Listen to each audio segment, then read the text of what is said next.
This is LBC from Global, leading Britain's conversation with Nick Abbot. Oh, hello.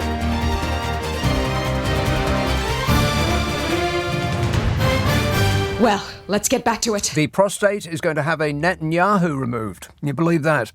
It's the A to Z of 2024 with the letter R. Now, here are the rules. You cannot go forwards. Not from the letter R, or whatever letter we happen to be at. Cannot go forwards. People are alphabet. People are put in order by their surname. You can call multiple times. It's the only time of the year that you're allowed to do that. No dead people. And a special new rule that I have just made up. What? Yeah. It's a new rule for tonight and tonight only.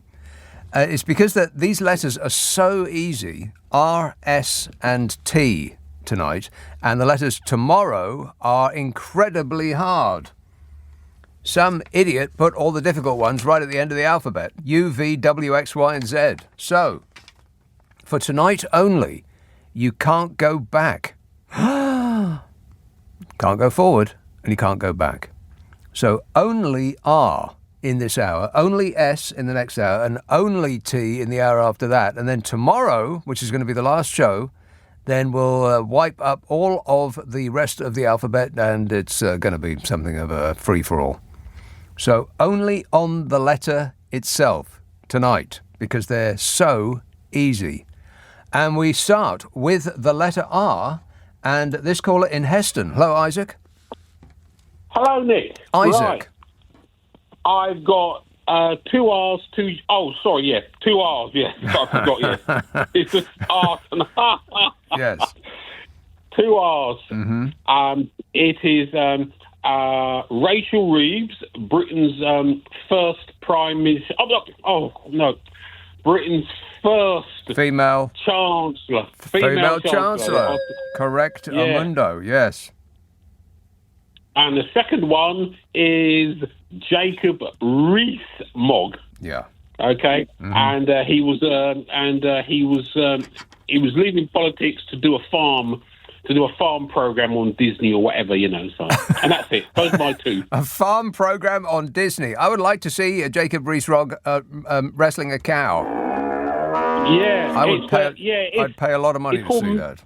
It's called Meet the Moggs or something, yeah? Right, okay. I'm not remotely interested in that man trying to ingratiate himself with the general public. Okay. Not now, not ever, never. Excellent work. Thanks a lot, Isaac. Yeah, the public said... Voters have had enough, and they are saying, up with this, I will not put. Yeah, up with him, we will not put. That's what we decided. Rachel Reeves, which is a twofer, and Jacob Rees-Mogg. I don't know anything. Still doesn't know anything. I'll let you know if that situation changes. Welling Garden City. Hello, Daniel. Hello, Nick. How are you? Good, thanks. I've got ruby slippers for you from The Wizard of Oz. Yeah. One of 4 pairs of ruby slippers from the film was sold at auction this year. How much? $28 million. $28 million. And the only reason that they turned up at auction was because someone stole them from the Julie Garland Museum because they thought they were made of real rubies, and it turns out they were just made of glass, or just had glass on them. What an idiot. Yes, exactly. But who would spend $28 million on a pair of shoes? Well, the estimate was $3 million, so it probably just spiraled out of control. Yeah, I think maybe booze was involved. Absolutely, From at least somebody in the auction room. Yes, you can get carried away, but not that much. Not that badly, no.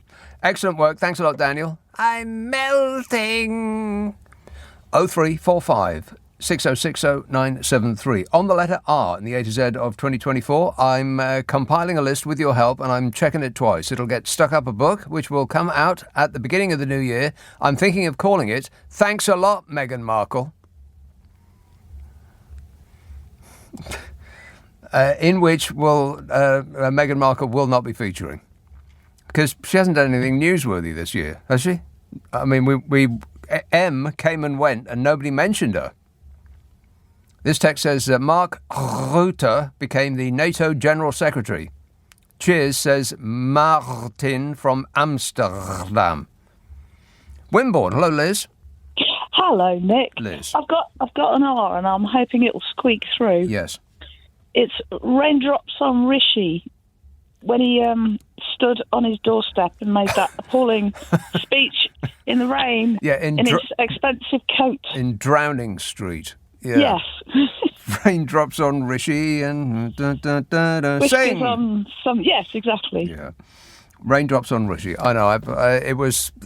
He provided so much entertainment, unintentional entertainment during his catastrophic campaign to become the dear leader again. It was just every single bit of it was utterly priceless. From standing in front of the Morrison's sign to reveal the word moron either side of his gigantic ears, to getting photographed in front of the Crooked Billet pub. And the Titanic Museum. The Titanic. He launched himself. Yeah, that's right. Yeah, he was photographed outside the Crooked Billet pub, and you could only see the word crooked above his head. Yeah. I mean, the people who are guiding him around must absolutely hate him, almost as much as we do. Yeah. And then he just stood in the rain. I know. What a drip. Thank you. Thank you, Liz. 0345 6060 973. Up, Annie. Hi up, Nick. I've got a few R's. R's, yes. R's. So Reform, whatever they call themselves, Limited, and 81 Labour seats. In 81 Labour seats, Reform came second. So watch out, Labour, next time, if you don't pull yourself together. Yeah. Well, second don't count for nothing in our rules. Well, no, it doesn't. But, I mean, they're not exactly popular at the moment, and they've managed to make themselves unpopular very quickly. Well, so they need to pull their bootstraps up and right. Well, sort themselves out. It's less about what they've done, I suspect, and more about the right-wing press having a major cow ever since their Tory party lost the last election, and they've been levelling their cannons at them and blasting away. Yeah, but they have done some fairly inept things, like the first thing having a go at pensioners. Well, that was let's call that a beginner's error. Yeah. Yes. Then the next one is race riots. Yes. That's a 2 for 2. It is a twofer, and then sort of associated with that, really, is Tommy Robinson. Yeah, that's an R. Oh, yeah, Tommy Robinson. Robinson. Yeah, we're on R. I know that's not his real name, but that's what everybody knows him by, isn't it? And I don't know that this is the right name for it, actually, but I was just going to say Renters' Rights Bill. I'm not sure what the official name is for it. Yeah, it's it's very, very long-winded, and I can't remember what it is, but I have got it on the list under some other letter. Right. I do recall putting that on there, yes, about no-fault evictions and all that sort of stuff. Yes, the Renters' Rights Bill. Also a twofer. Yes, and RSPCA have said just recently that the number of pets being abandoned due to the cost of living crisis has increased again in 2024, which is bad. Yeah, the Royal Society for the Promotion of Cruelty to Animals. Yeah, and Chris Packham, I think he left them. It was the RSPCA that Chris Packham left, wasn't it? And that nice lady out of the Greens. Yeah. Oh, I didn't hear about that. Oh, and one more, which is the rules-based international order, which at the moment seems to be on life support. I think. Well, just wait till after the end of January when I know when the screaming Mimi takes over. Don't be rude. Be even worse. Yeah, that's right. All right, good work. Thanks a lot, Annie. Lara from Surrey says R is for the Royal Mail joining the UK companies sold out to a foreign owner. Do we own anything that you associate with Britain in this country? No. I think that is the last thing. I can't believe it. I mean, this is just getting embarrassing now. People in the city are awarding vast bonuses to themselves for their excellent work in selling off all the stuff that used to be ours. That's actually true. They're having a bumper bonus season in the city because of all the deals that they are facilitating, selling off all our stuff. We don't own anything anymore. Never mind, eh? Let's have Whitechapel. Darren. Hello, Nick. How are you? You okay? Great, mate. Nick, I've got 2 R's for you. Yes. But also, when I call tomorrow, I'll give you quite a few P's and M's that I've got as well. I'll look forward to that, Darren. The first R I got is Russian interference into elections, because I think in Romania and Moldova, they were interfering in the elections they were this year. Well, they have a history of that, don't they, Boris? I can't comment on that. You can't comment on that. Blah, blah, blah, blah, blah. And the last one is the breakdancer girl Reagan in Australia. Yeah. In the Olympics this year. Right, what a performance. Yeah. I've never seen anything like it in my life. I know, she was quite interesting, I think, word. Yeah, that's one of the words that you could use to describe her performance. Yeah, interesting. Yeah, it took the eye. Like, you couldn't believe it. Yeah. An Olympic performance? I think not. All right, good work. Thanks a lot, Darren. Look forward to tomorrow. Peter in Enfield says, R is for release of the sausages. Starmer's faux pas at the Labour conference when he was meant to be talking about the Israeli hostages. Yes, let those sausages go, he said. Haven't those sausages suffered enough, he said. Westminster. Hello, Claire. Hi, Nick. How are you doing? I'm good, thanks. I've just gotten our baby reindeer. Oh. Did you see that TV programme? Do you know what? I so didn't. You didn't see it? No. Wow, you resisted. Yeah, because when things are kind of like, when things are really hyped up, yes, I tend to just swerve them. There was so much chitter-chatter, and I just thought, no, wait for it to settle down, then I'll watch it. So maybe next year. But that's bizarre because you would have, spoilers would have been pummeling you. Yes. I mean, I would. But I don't mind that, though. Right, okay then. It's probably weird. Right. But I don't mind. You don't mind spoilers? I don't actually mind that. Okay. No, I really don't. I've got bad news for you, Claire. Go on. Bambi's mother gets shot. Oh, sorry about that. God. Devastating. Baby reindeer. I'll stick it on the list. Thanks a lot, Claire. 0345 6060 973. Text 84850. Email nicka@lbc.co.uk. If you're on WhatsApp, it's the same number as the phone. 0345 6060 973. Nick Abbott on LBC. Call 0345 6060 973. Everything is going extremely well. What gap? 0345 6060 973. It is the A to Z of 2024. The rules are, as I have previously explained, with the addition of a... Hang on. With the addition of a new rule. What? Yeah, the new rule is we can only do the letter that is at issue in the particular hours this evening because they're too easy. And tomorrow's is going to be really, really hard, so we can go backwards tomorrow, but not tonight. Stubbington, Chris. Hello, Nick. Hello, Chris. Yes, I've got do you remember the rough sleeper that was dragged along the ground by a police officer in Manchester earlier this year in about March, I think it was? And yes. It was filmed? Yeah, isn't everything these days? Yeah, but yeah, I thought Arthur Rough Sleeper, because obviously I can't remember his name. No. Footage of a police officer dragging a rough sleeper along the ground was unacceptable and must not be repeated, the police have said. The police have said it about themselves. Yeah, it was a shocking video. It was appalling and degrading. Yeah. Yeah, that's what they said. Yes, OK. Rough sleeper for R. Very good. Thanks, okay, Chris. Thank you. Cheers, mate. Ta-da. 0345 6060 973. Chris says R is for rivers full of human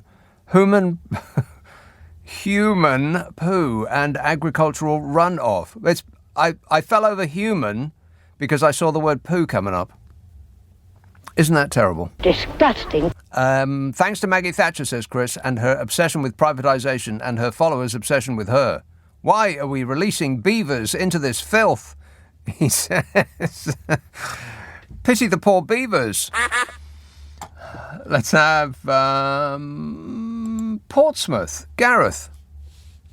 Hello. Gareth. I've got an R for you. Restore Nature Now, a march that took place earlier this year in London, back in June. Restore Nature Now. Were you on that march? Yes. Yes, I was there, part of a film I was making, trying to explore youth and nature activism. Right. And what do they want restored specifically? So it was the week before the general election, or the weekend before, and they were calling on politicians to get behind big action for nature. So it's been delivered by organisations like Friends of the Earth, the National Trust, Plant Life, the OSPB, the WWF, the WWT, as well as hundreds of these supporting organisations, and then speeches at the event from people like Chris Packham, Megan McCubbin, Steve Batchel, Fergal Sharkey. Well, I like the work of all of those people, and the thing with nature is we'll miss it when it's gone. Certainly. Yeah.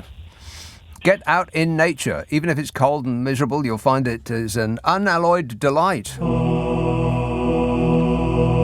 Excellent work, that man. Thanks a lot, Gareth. What's the name of that film? Well, it's not out yet. The film's a working title, but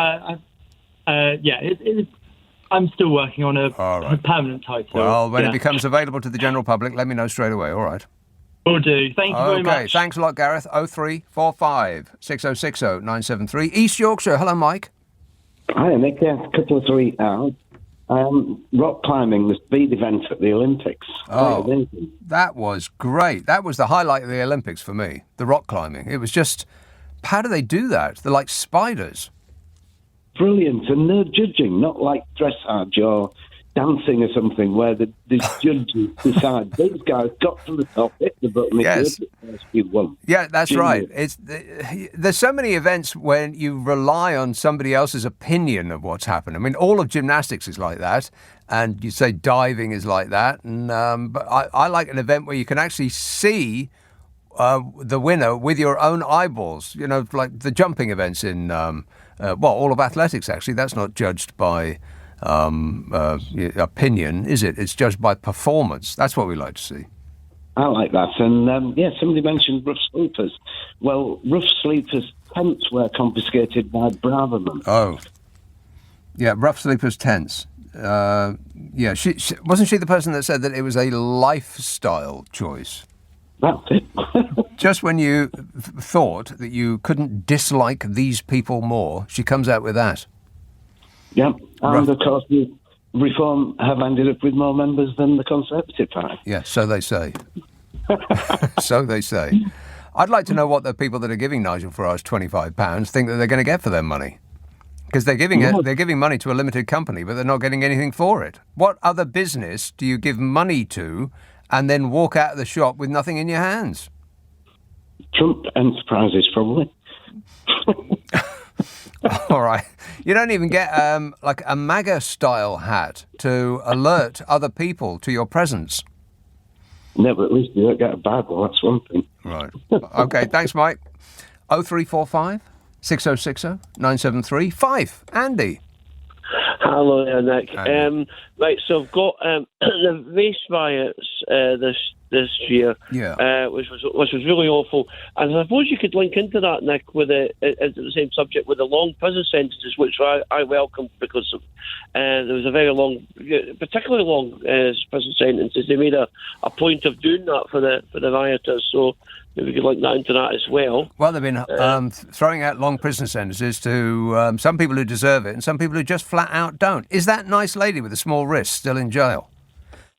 And that was outrageous, wasn't it? What happened there? And just before I let you get on there, what we and my fiance are going to do next year is, and this would be an excellent idea, is whenever you see something in the news, we're going to note it down in our diary and a wee note, and then next year we'll be absolutely prepared for this, so that we can have. That'll be good. You are going to be all over it. I'm looking forward to it already. Right, Bob, we'll do our homework all year, Nick. Excellent work, Andy. Thanks for that. Thanks in advance. 0345 6060 973. Suzanne says R is for Russia for so many reasons. Putin, Ukraine, the death of Navalny, election interference, and now the downing of this Azerbaijani jet. Yeah, Rootin' Tootin said that he's very sorry. I am very sorry that I screwed up. I mean, I am so sorry. You just don't know how sorry I am. I am sorry. Yeah. Anybody believe that he's sorry? No. Not really. He doesn't seem the apologetic sort. No. Yeah, sorry about that. Yeah, sorry. So sorry. York, hello, Jan. Hello, Nick. Jan? I've just got two. Mm-hmm. Royal Mail, they're going to stop using trains. Going to take everything by road. Yeah, that's not a major step forward, is it? No, it's a backward step, isn't it? That's not saving the planet. No. I wonder why they're doing it. I don't know. Highly suspicious. I think it's all wrong. Yes. But what do I know?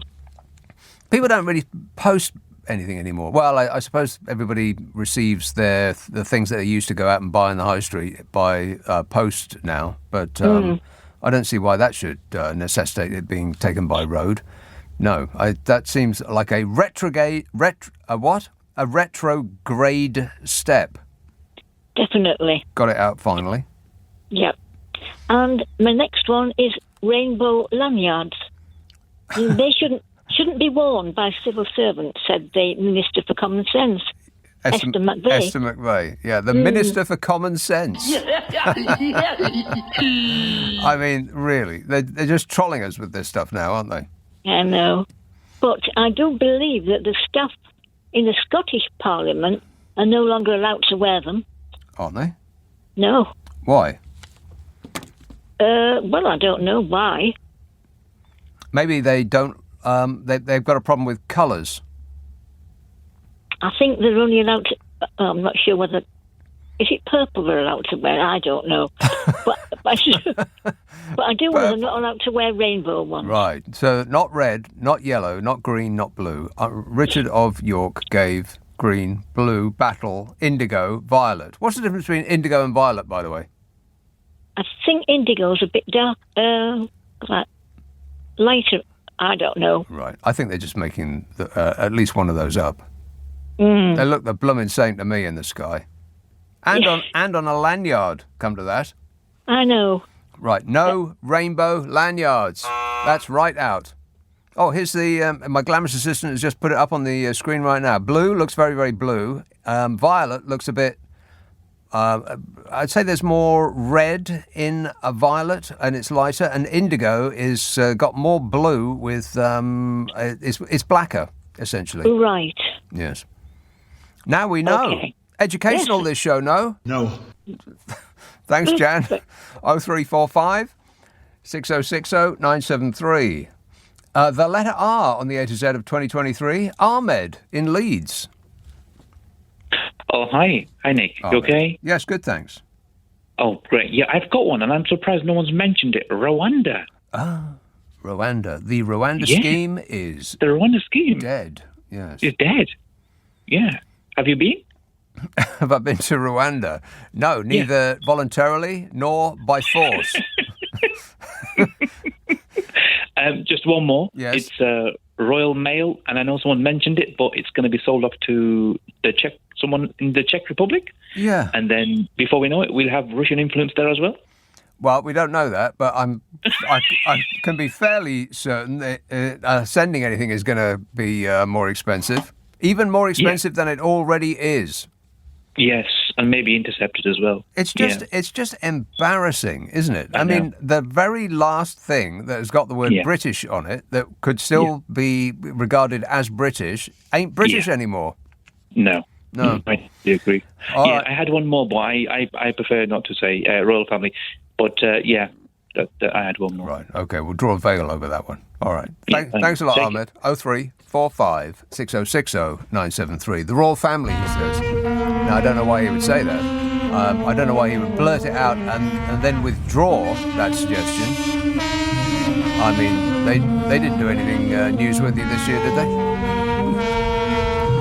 They didn't do much newsworthy, but the news found space for them on pages 1, 2, 3, 4, 5, 6, 7, 8, 9, 10, 11 and 12 with a special colour pull-out section inside every bloomin' day.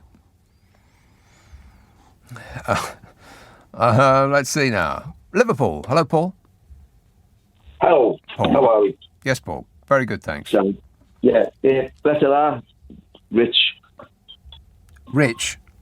Yeah. Rich what? People rich people. Oh, rich people. Right. What did they do this year, apart from acquire more wealth? Yeah, exactly. Not giving up back. Yes, they're not wealth creators. They're wealth hoarders. That is the essence of being a rich person. That you don't create wealth, you hoard it. Yes. Yeah, and you'll share. Yeah. All right. Excellent work. Thanks a lot, Paul. 0345 6060 973. So it's R in this hour, S in the S in the next hour, and T in the hour after that, and then tomorrow the very, very difficult letters. Oh no! All in the same show, and so we can go back to fill in the gaps tomorrow. Today we're just going to concentrate on the letters at hand. This is a brand new rule that I have just made up that we must stick to very strongly. Leading Britain's conversation. Nick Abbot. Alexa, send a comment to LBC.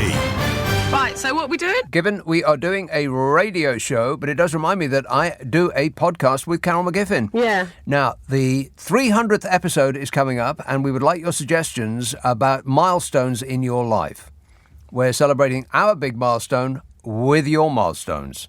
Now, it can be any milestone. It can be something very, very serious or very, very frivolous. It can be something you want to remember or something you want to forget.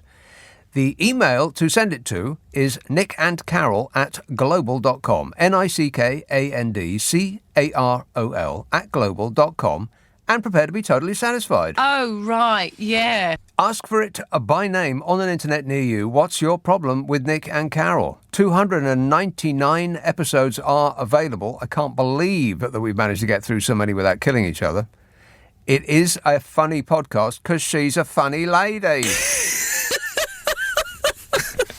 What's your problem with Nick and Carol? The 300th episode is going to be available on the 6th. Now, we record it on the 2nd, so if you want to be a part of that, then you have to email us before then. And the email address again, nickandcarol@global.com. Your milestones, please. Right, we're at the letter R in the A to Z of 2024. Let's have Canary Wharf. Ryan. Hello, Nick. Ryan. Hello. I just finished the episode today of you and Carol, where she says, "Can I have an outside line, please?" Oh, right. That was great. Is that the one where she's describing her experience with the tsunami in Thailand?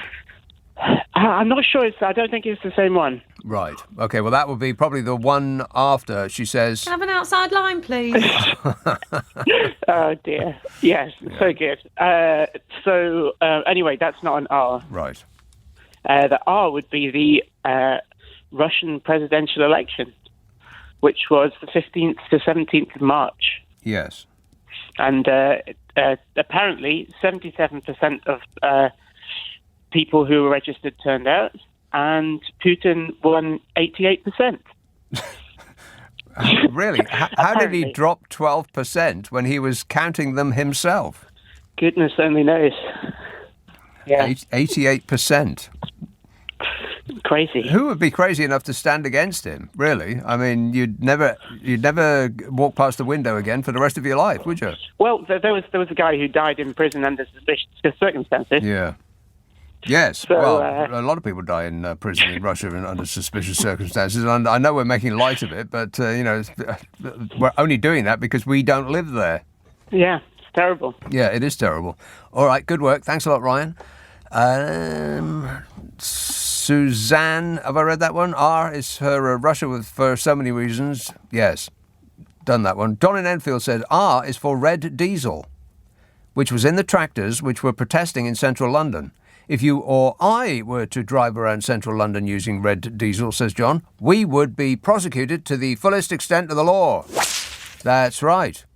And the reason that farmers were not prosecuted and they were allowed to get away with what put Just Stop Oil protesters in jail is not because they were farmers, it's because they were representing landowners. That's why they were given a pass. It's not because they were farmers. It's because they were representing landowners and the super rich, the landed gentry. That lot. Not because they were farmers, it's because of who they were representing. It's because of who the farmers work for. What a way to run a country, eh? Dreadful. And it's because of the landed gentry and billionaires who hoover up vast tracts of farmland as a tax dodge. That's why they got away with it. Islington. Hello, Wayne. Hello, good evening. Yes, Wayne. I've got a bit of a whooper of a twofer. Charles Rex. Charles Rex. Patriot, yes. Patriot of our royal family. Yes. Apex, did you say? Patriarch. Oh, patriarch. Right. Yes. King Charles. Like that. Technically, appropriate at this time of year because he's the only sort of person who talks on the public media that isn't a corrupt politician. Is he? Well, he has his own independent views, but then so don't we all. But he doesn't sort of muck spread them around like senior politicians. And I thought that considering his personal circumstances, which many other people have to endure, yes. But he didn't mention it directly. He didn't mention anything political. He just gave us a little bit of hope in our heart. Right. You know, bugger it all. We need to salute those who care for us, and those people are, of course, the NHS. Right. Okay. He said a lot of words without saying very much at all, which is precisely what a lot of people want from from the leader of the royal family. Yeah. That's why people loved the old Queen, because she didn't really say anything. Nothing too controversial or controversial at all. It's very hard to recall anything that she did say, apart from Annus Horribilis. Everybody remembers that because, Disgusting. Nobody had heard that phrase before, and we thought, what did she just say? Thanks a lot, Wayne. 0345 6060 973. Tooting. Hello, Jan. Hi, Nick. Yes, Jan. Yes, good evening.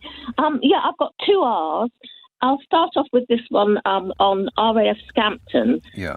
Yeah, because they had a petition going for some time to stop.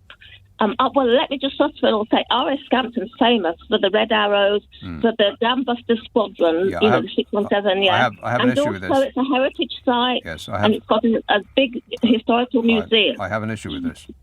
Yeah. So they had a petition. Sorry. I have an issue with this. With what? Because it's an S. Oh, no, I mean RAF. Yeah, but Scampton. All right. Oh, so you don't want it for this then? No. For the R? No, sadly not. Can't go forwards, ever. Never, go forwards.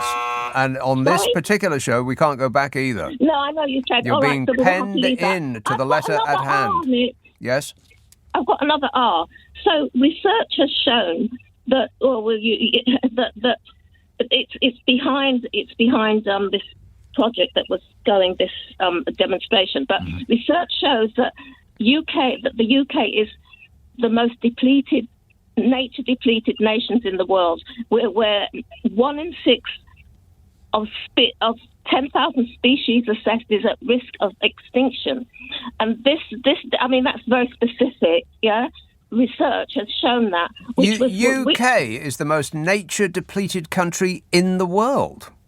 Yeah, it's quite shocking, isn't it? So that was behind. You had a caller earlier mentioning how he'd done a film on Restore Nature. Yeah. But that was Chris Packham. Chris Packham was the one behind that Restore Nature protest in June. I have a problem with this too. Why? What's it got to do with the R? Where did you get the nature. R? Oh, Restore Nature. Right, Restore Nature. Now, the protest that was going on. So those figures are behind Chris Packham, sort of saying, look, we're at a pivotal point in our history, and direct action's got to be done. Life is hanging in the balance. We're going to lose so many. I know. And you know what people in authority are concentrating on? The protection of? Protection of? Yes. Do you know what people in authority are concentrating on the protection of? Wealth. What? Their wealth. Their wealth. Well, not all, because not many have much wealth. That's a good answer, but it's not the one I was going for. No. People on authority, we have, if that is correct, that the UK is the most nature-depleted country in the whole wide world, well, I'll be shocked and stunned. But if it is true, or even approximately true, if it even approximates the truth, Jan, then it is doubly shocking because those in authority are spending much of their time in the protection of seagulls. Can you believe that? Seagulls, they're protected species. You know, the ones that nick your chips. Seagulls and bats as well. They spent a lot of money building some bat tunnels, didn't they? Bats are okay by me. Bats don't poop on you and they eat mosquitoes. But Nick, this 1 in 6 species of more than 10,000 assessed. Mm-hmm. No, this was 1 in 6 species of more than 10,000 assessed. Then colour me concerned. So, I don't. Are you going to take this one? It's R for restore nature. Restore nature. Yeah. Well, the statistic behind statistics. the drive. Yes. Right. To Okay.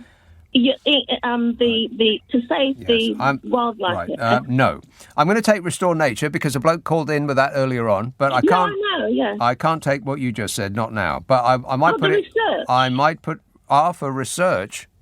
Yeah, research for nature depleted that shows UK is the most nature depleted. Then what about that one? R for research. No, I'll tell you what I'll do, and this is only for you, Jan. I will write that down and I will put it in the alphabet where I think it most deserves to be. How'd you like that? Yeah, because it's a fantastic. Another satisfied customer. Are we done? You say RS Scampton. I'll come back on the S for that. S for that one. Yeah, Scampton. Okay, yeah, because that's about asylum. Right. Well, don't tell us now. You're blurting it out, Jan. Oh, sorry, yes. Someone will pinch it Is from there me. no controlling you? All right, I'll talk to you later. Thanks for that. That stat is from my glamorous assistant has just put some information up on the board here. The stat is from the State of Nature Report 2023. Oh, old news.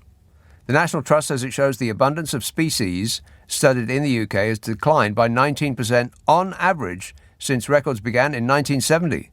Whenever that was. Well, yes, like I said before, nature will miss it when it's gone. Epping, Jack. Nick. Jack. How are you? Good, thanks. Hello, Nick.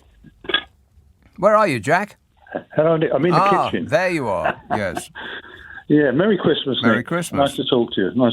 Now, I had to phone up with this because this is the first thing I thought of, and it's Axel Rudicabana. I think that's how you pronounce it. Axel Rubit, yes. Do you remember him? Mm-hmm.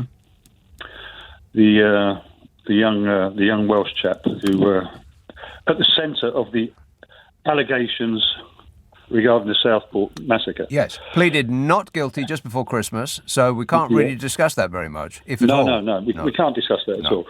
But it's just... Are you discussing it? No, I'm not. No, what I wanted to say was nobody talks about it anymore, and I don't mean him. I mean about the young girls. Well, that's the nature of news. News comes in an explosion of interest, and it dies out like a firework, and then people just leave it there, and they step over it and go for the next firework. But this was the most horrific thing. Yeah, I know. That's happened since. Don't bring us down, Jack. I'll put his name. I'll put his name on the list with an asterisk next to it. All right, enough said. Excellent work. Thanks a lot, mate. 0345 6060 973. It's the A to Z of 2024 with the letter R and only the letter R in this hour on LBC. Leading Britain's conversation. Nick Abbot. Alexa, send a comment to LBC. I'm not a big fan of his brain. Is that because it hasn't been eaten by a worm? Just asking. Asking for a friend. Hampstead, Jason. Hi, Nick. Hi, how are you? Good, thanks. Good. Well, it's obvious. Pardon? It's obvious. What? It's obvious. Rain. Oh, rain. Yes. Rain, yes. Go away. Come back another day. No, what? No. I mean, it's the wettest year ever, I think, since the flood. It's very, very difficult to understand what you're saying, Jason. Can you please speak directly into the phone? I'm saying this has been the wettest year ever. Yes. Since the flood. Since the flood. You know Noah, the flood. Oh, the Noah thing. Yeah, wettest year ever. Yes. Yeah. Sodden we were. Mm-hmm. Sodden. I mean, too much rain. Well, when Rishi Sunak was doing his speech outside the door of number 10, there was a sufficient amount of rain. That was the perfect amount of rain, in my opinion. But either side of that, we were a little bit too much of it. Biblical. I have another one. Let me tell your researcher. Yes. Republicans. Yes. What about them? Yeah, they gave us gave us the man, Donald. They gave us the man. Orange. The man, Donald. Jesus. Donald Trump. Yes. Yeah. I don't. I mean, that's. I don't think that he. Seriously, Jason, it sounds like you're speaking with a sock in your mouth. Either take us off speakerphone or get a new instrument. 0345 6060 973. I don't think that Donald Trump is a very nice person. Donald Trump is a very nice person. Well, I got that wrong. There's stuff I get wrong on this show. Ordinarily, it's very factual. Thanks a lot, Jason. I understood some of what you said. Hi, Wickham. Matt. Hiya, Nick. Matt. My art is Reform UK. Boo. They won 5 seats in the 20. Reform UK. Boo. Yeah, boo. Well, that's their official title, Nick. That's their official title. It is. Reform UK Boo Limited. Yeah. Yeah. 5 seats in the 2024 general election. Yes. However, none of the 5 elected MPs were able to point out Clacton on a UK map. I don't think that Nigel Farage would be able to find Clacton with a sat-nav. Hold on. And one of the MPs was unavailable for comments. Yes. So I'd just like to ask, how's the weather in Mar-a-Lago, Nige? Yeah, I'm sure it's an absolute delight, yes. Steamy, as usual. All right, good work. Thanks, Matt. Alexandra in Crystal Palace says R is for the RSPCA, who recently lost its president and vice president, Chris Packham and Caroline Lucas, as a result of claims of animal cruelty at abattoirs. Yet they're killing animals at abattoirs. Can you believe that? Abattoirs should be discontinued anyway, says Alexandra. The spelling tweaked and repurposed for museums to retired Swedish pop holograms. Right. So that was like 7 lines long and was just a joke about ABBA. Can you believe that?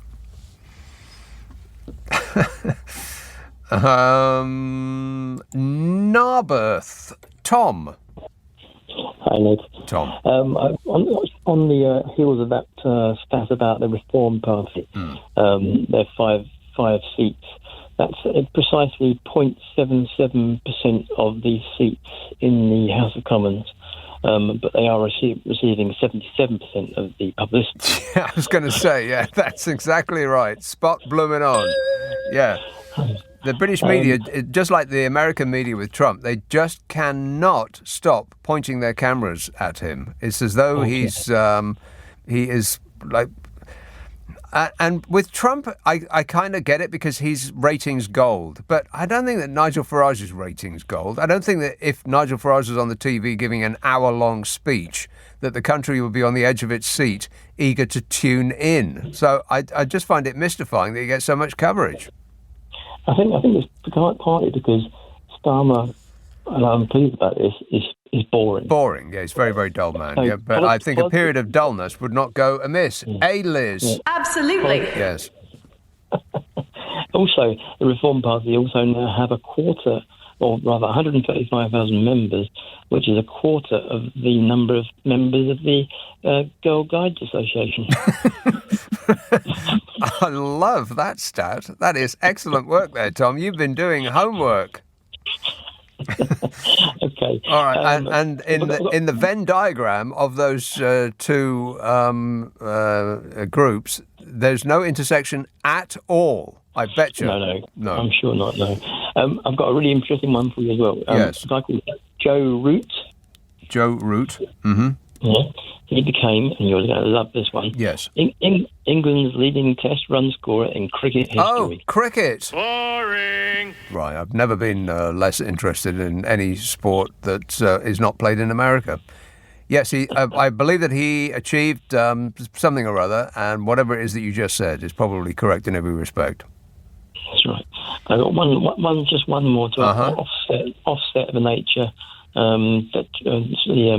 What's the word? The biodiversity loss. There has been a big year for rewilding. Rewilding? Yeah. About 181,000 hectares of land and 500 square kilometres of seabed is now in a state of rewilding in the UK. Huh. Well, that... we're trying to push the tide back a bit. Yes, that might mitigate that species loss that we were just talking about earlier on. Because it is amazing how nature can just bounce back. If you step on a flower, it will not the flower itself, but the plant will regrow another one. Yeah, absolutely. No, we've seen it ourselves here in Wales. So yeah. Definitely. Isn't nature amazing? Sure it is. Yeah. All right. Good work. Thanks, Tom. Giles says REO Speedwagon have retired. Rock and roll. Yeah. The band performed their last concert on Saturday last. REO Speedwagon. There's at least 5 of their songs that are super fantastic and should be in the collection of any classic rock fan. Manchester, new mayor. Hi, Nick. New mayor. Nick. Right, I've got 2 R's. Yes. One is Republican. I think it's been mentioned by a previous caller. Mm-hmm. But why specifically? Republican, they took the House of Congress. Right. In America. And also, as well, a lot of the Republican Party members who previously hated Trump now became his best friend. Yeah, well... as soon as he came into power. Crawling across the carpet, eager to kiss the ring. Yes. And then the second one I have is rockets. I think rockets being thrown around in the Middle East between Palestine and Israel and also Ukraine and Russia. Yeah. And also relates back to my first R is Elon Musk, who is now a part of Trump administration. How's that an R? Also launches rockets into the space. He also launches rockets, right? Okay, I think that's called shoehorning it in there, Newmar. Excellent work, there, man. Thanks for that. Thank you. All right, cheers. That sounds like an almost desperate attempt to get one on the list, but yeah, okay, why not? So we got, I think we've got a pretty good list, and I think my new rule is working just splendidly because otherwise we would not have as many R's as we've got now. R is, weirdly, a relatively difficult letter. At least my experience of doing this list over the last few years has taught me that. S, on the other hand, is super easy, and T is even easier still. So those are the ones that are to come. And Jackie in Biggin Hill says R is for Ray, R-A-Y-E. A singer who won a record-breaking 6 out of 7 Brit Awards this year. I saw her at the O2 and she was incredible. Yowza, says Jackie. I never even heard of her. Ray. Who's Ray? Ray is a singer who won a record-breaking 6 out of 7 Brit Awards this year. Aren't you listening to this show? Ray. I've turned into my dad. I don't know anybody anymore. Who's number 1? Is it the Beatles? But I would imagine that Ray, R-A-Y-E, is not aimed at me. I am not Ray's target market. REO Speedwagon, on the other hand, rock and roll, right up my street. Okay, so the recap of the rules. You cannot go forward, and on this show only, you can't go back either. It's a brand new rule, only for tonight. What? Yeah. Come up with another rule. I'm getting very, very particular about this sort of thing. So that's two new rules for this week, but this one is only for tonight. Can't go forwards and you can't go back. We can only do the letter at hand. You alphabetize people by their surname unless they're only known by one name, like God. What else is there? Oh, you can call multiple times in the same show. It's the only time of the year that you are allowed to do that. And the extra rule for this year is no dead people. Because otherwise you just get a list of the recently deceased and it's a piece of cake. You just look them up in a newspaper or something and you call them in, and it gets kind of depressing. So a little bit more difficult, but I think that the rewards speak for themselves. S, after the new news. 0345 6060 973. Text 84850. Email nick@lbc.co.uk, and if you are on WhatsApp, it's the same number as the phone, 0345 6060 973. The A to Z of 2024 with the letter S after the new news at 11 on LBC.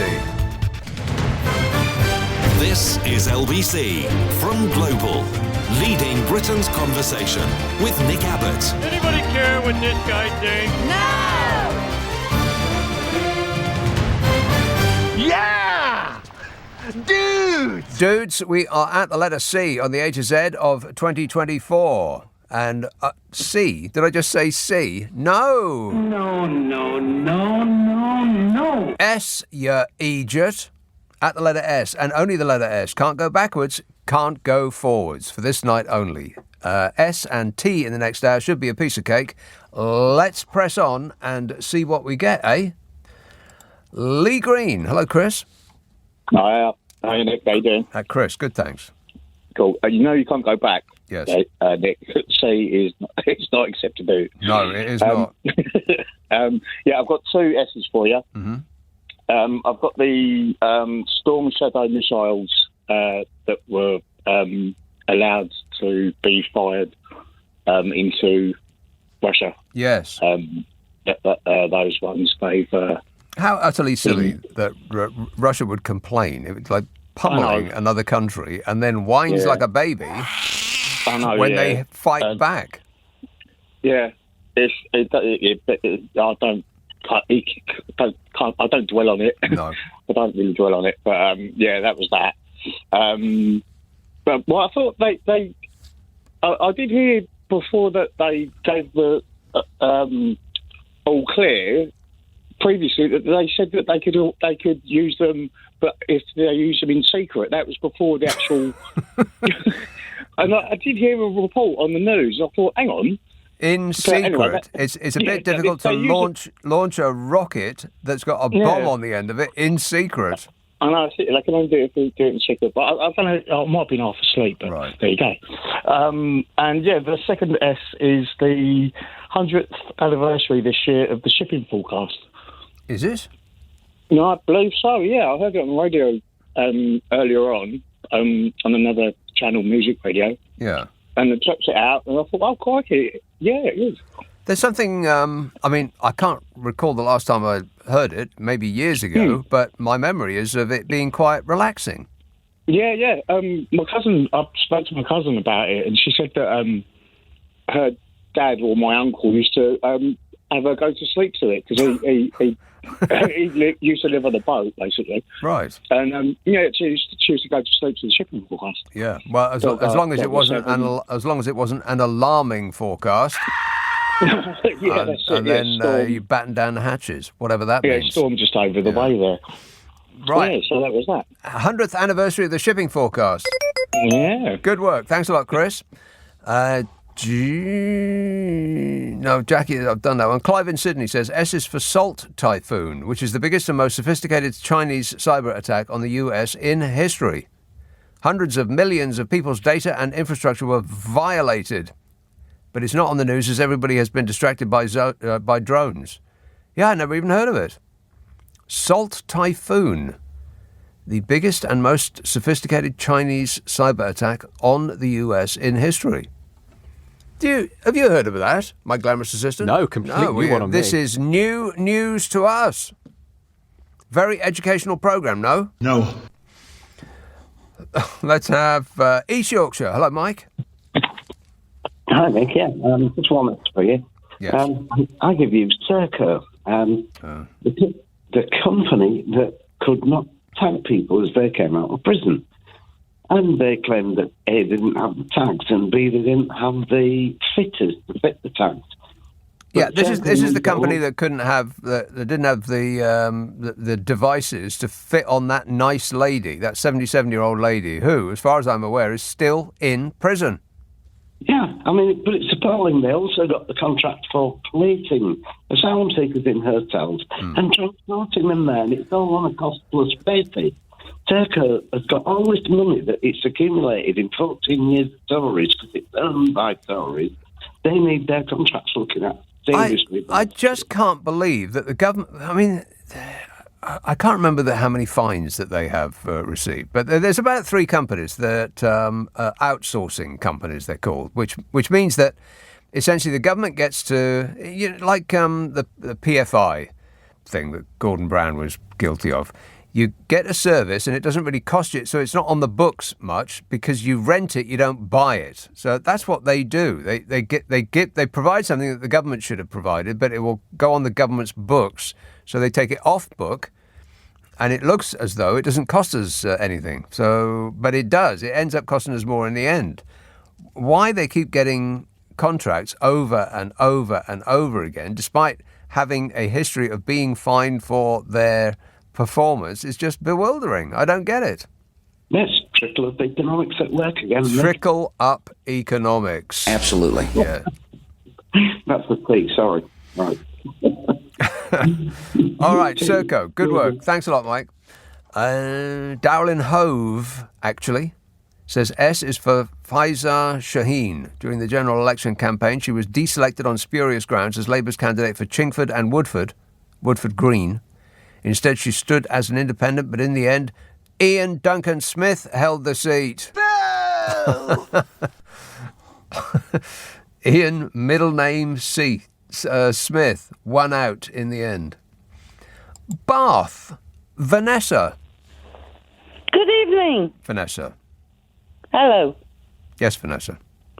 How are you? Good, thanks. So am I. Thank you. I didn't ask. No, I know you didn't. You never do. Let me ask you this. What's that? How are you? Thank you very much. I'm fine. Oh, I'm glad to hear it. As for Scotland's weather forecast. Scotland's weather forecast. How are they doing? How are Scotland doing in the weather? You were always talking about Scotland. Oh, no, Glasgow. Oh, yeah, Glasgow, but that's in Scotland. Well, it is in Scotland, but it is not Scotland. It is in it, but not of it. It's okay. It's in and of itself. It's a particular place, Glasgow. Well, let's see now. I'll look it up for you while you wait. Scandinavia. Yes. What? We've only got 6 or 7 million in Scandinavia, and they're all comparing it to England, which has got about 60 million. 60 million what? People. What's that got to do with anything? Well, they're always comparing Scandinavia to England. Who are? The politics. The politics are comparing Scandinavia to England? By what measure? And also...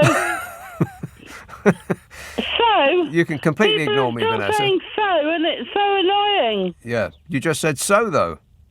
Yeah, because you can use it as an adverb, but not at the beginning of a sentence. Right. Well, that's... I can understand why that would upset you so. There and you the are. other one is still smoking. I use it at the end of a sentence. S is for smoking. Still smoking. Who is? Me. Also, the Cure are making a comeback, but are the Smiths. Right. But what? That's got no... Oh, Smith, I suppose so. Yeah, okay. All right. I'll give you that one. But you're mate. You're still smoking. I'll refrain from asking you what. Thanks a lot, Vanessa. Here's the weather in Glasgow. It's not raining at the moment. Can you believe that? No. It will be raining tomorrow, and it'll be raining on Monday, and raining on Tuesday, and raining on Wednesday, and then... Oh, what? Not raining on Thursday or Friday. You're going to get sun on Thursday. Can you believe that? No. Yeah, sun on Thursday in Glasgow. Mist on Friday. You'll barely be able to see the glass in front of your face. Saturday, you're going to get sun. It's going to be cold, though. -4. Wow. Sun on Sunday, sun on Monday, sun on Tuesday, sun on Wednesday, sun on Thursday, and sun on Friday. I don't think I've ever said that. Of all the times I've looked at Glasgow's weather, I don't think I've ever said over a week of sun in a row. But very cold. Prepare yourselves. Thanks for that, Vanessa. Whatever that was. Croydon. Hello, Simon. Hello, Nick. Simon. Hi, hello there. I've got 3 S's for you. I did have a Q, but you've banned it. Yes.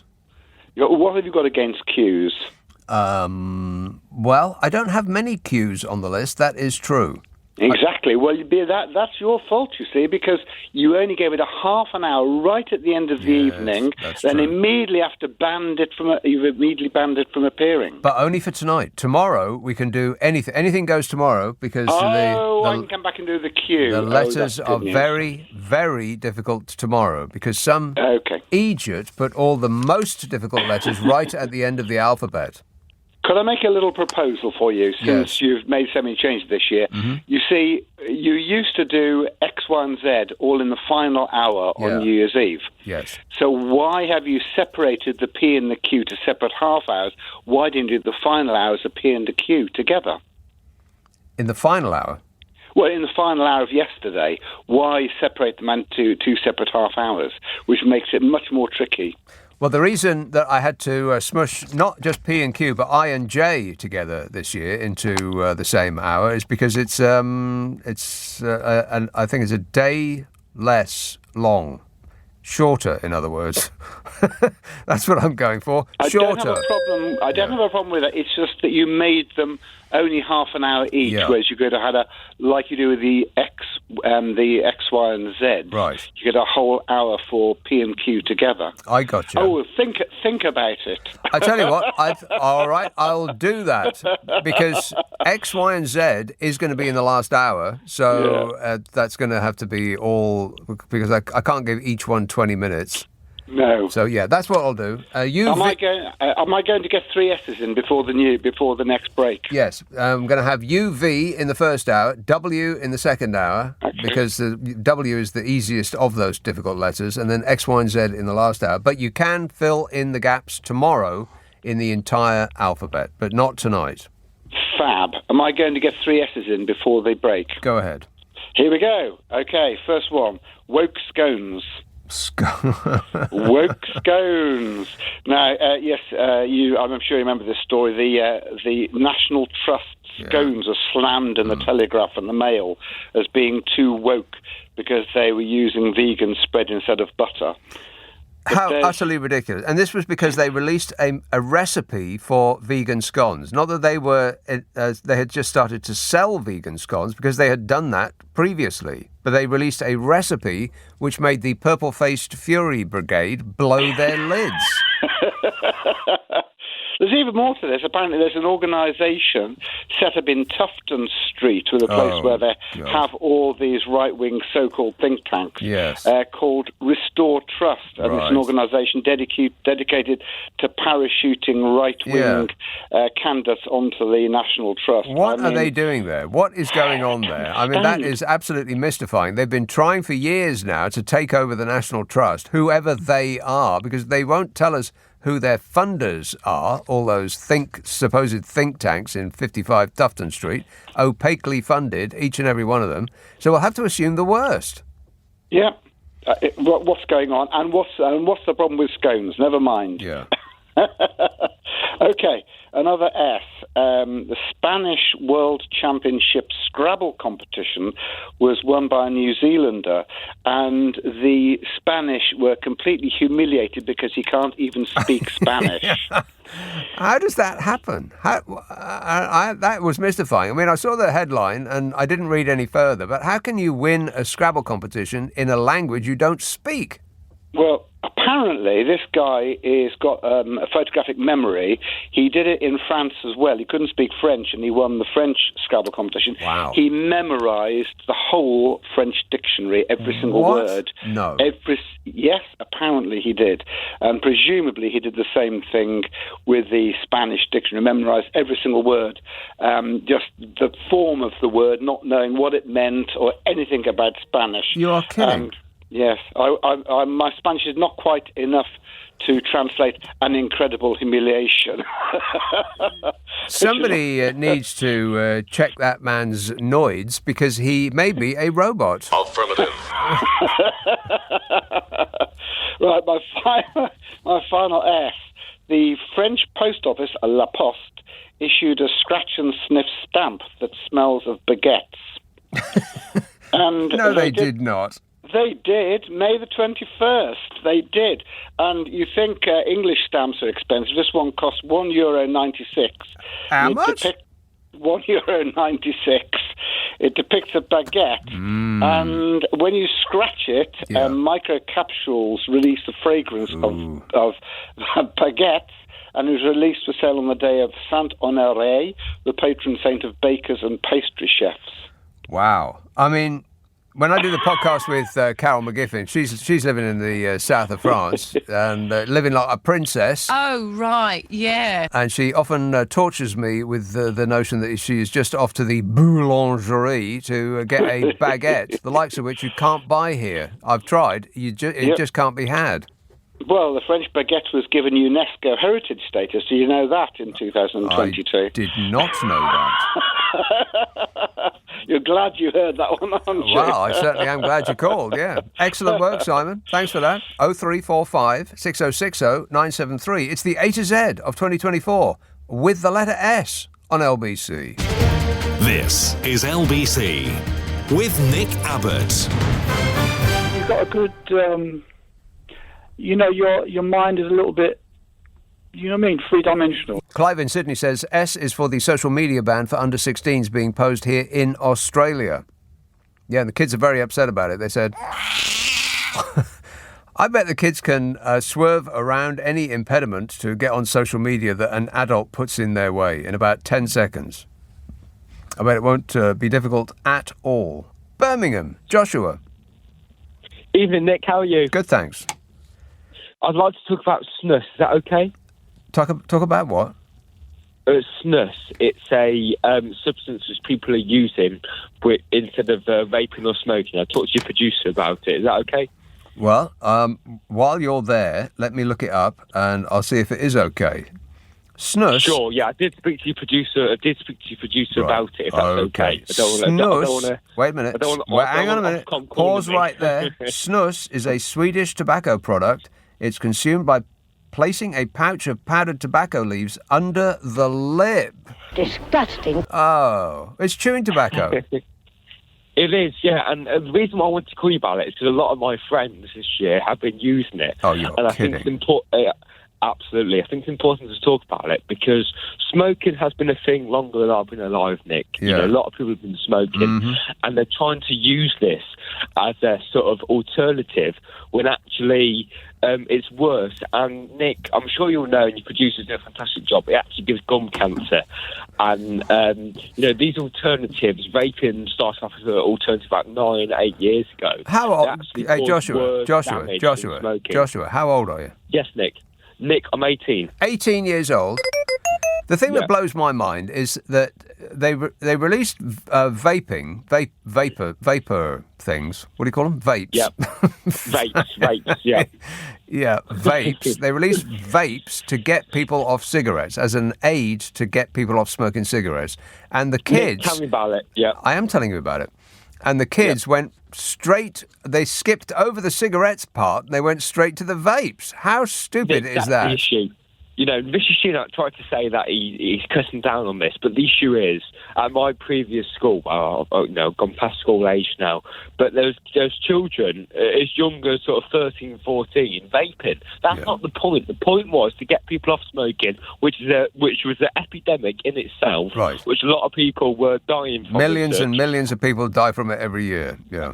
Absolutely, and now they're doing chewing tobacco. Those people have got to be out of their minds. I mean, apart from anything else, it's totally, never mind about the illness that is caused by it, it's totally disgusting. I mean, you've got to spit all the time for a start. Oh. No.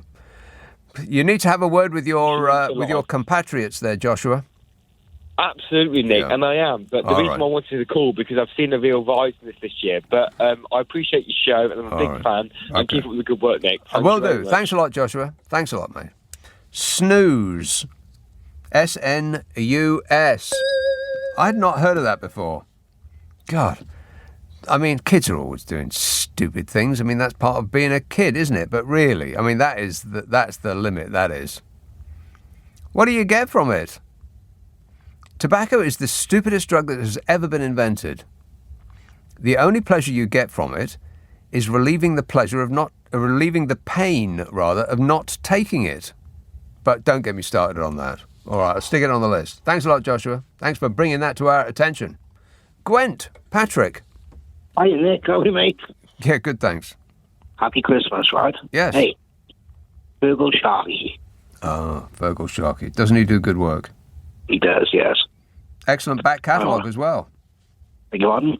Good back catalogue as well. Yep. Yeah. Yeah, man. Hey, I was born in the same place as Virgil Sharkey. Oh, yeah. Where's that? In the Creggan in Derry. Right. Derry. Mm-hmm. Yes. Derry, yes. And I live in Wales now. I know you do. It's on my board. Gwent in South Wales. How are you liking Gwent? Love it. Is it? Well, I've been here since I was 10, so I'm all really. Right. Well, you don't know much else. Right. Virgil Sharkey. I'll stick him on the list. Thanks a lot, Patrick. Giles says 3 of the original Sex Pistols, Paul Cook, Glenn Matlock and Steve Jones, reformed the band for live performances this summer. The Sex Pistols. Groovy. Huh. Without the bloke up the front. Not really the Sex Pistols without Johnny Rotten, is it? It's very difficult for a band to get over the loss of its lead singer. Not many have managed it. I mean, you could say Genesis did very well. I mean, they shifted more units in the industry parlance after Peter Gabriel left and Phil Collins took over. AC/DC, of course, they've done boffo business since Bon Scott passed on.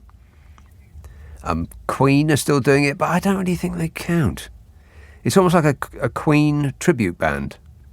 Not the real thing. And the Sex Pistols, I mean, it's one of I think it's one of the best rock albums.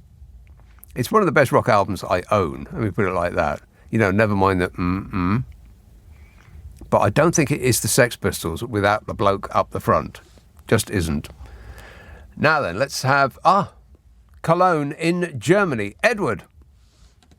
Happy New Year, Nick. Yes, Edward. I have 6 S's. Excellent. Go ahead. So, it is in order that I think the most important to less important. So, Sweden joined NATO, became the 32nd member. It is very good because Sweden has extremely excellent military industrial complex. Fighter jets, boats, drones, guns. Yes. So they will help us. Lots of highly trained individuals to operate them. Yes. Yes. And Sweden is a very nice country. So, number 2, in Mexico, there was a presidential election, and Claudia Sheinbaum, with S, Claudia Sheinbaum, elected 66th president, and she has no Mexican ancestry. She is purely Jewish, and she will have to fight Donald because the tariffs and drug cartels. Oh. Donald wants to impose tariffs on Mexico, huge tariffs. Yeah, but he's not going to be imposing them on Mexico. He's going to be imposing them on the dinglings who voted for him, because that's the nature of tariffs. Yes, correct. As you know, yeah. Yes, but MAGA people think differently. Okay, so number 3, Sora, OpenAI unveiled Sora, a text-to-video AI model. So bye-bye Hollywood. Sora can create... because you are laughing, but big investors who were building film studios in Hollywood, $400 million, they stopped building when they saw Sora. Because really? Sora can create high-quality video scenes from text prompts, and it is simulating physical and digital worlds with impressive detail. So instead of filming, you are just prompting. And actors, scenes, studios will be not needed. Yeah, it's almost like it's kind of the same as punk rock, because before punk rock came along, you needed a studio with shag pile carpets, and you needed a producer and a director and a guy who runs the desk, and somebody who goes gets the coffee. And then punk came along, and you could just set up in a band in a garage and knock out a record in 5 minutes. It's going to be kind of the same, isn't it, to the film industry? Sorry, I have no idea about punk rock. I only know trance music. You're a trance fan. No, trance. I don't know other music, sorry. Right, okay. And number 4, Spanish floods. This is the worst flooding in half a century, and it is in region of Valencia, but also Andalusia and other regions. But what is funny that in the city, Valencia itself was not affected, but the region was affected. Huge floods in Spain, Spanish floods. Yes. I would recommend Valencia as a holiday destination, by the way. They've probably put it back together again by now, and it is a wonderful place. Beautiful, yeah. So, number 5, solar eclipse.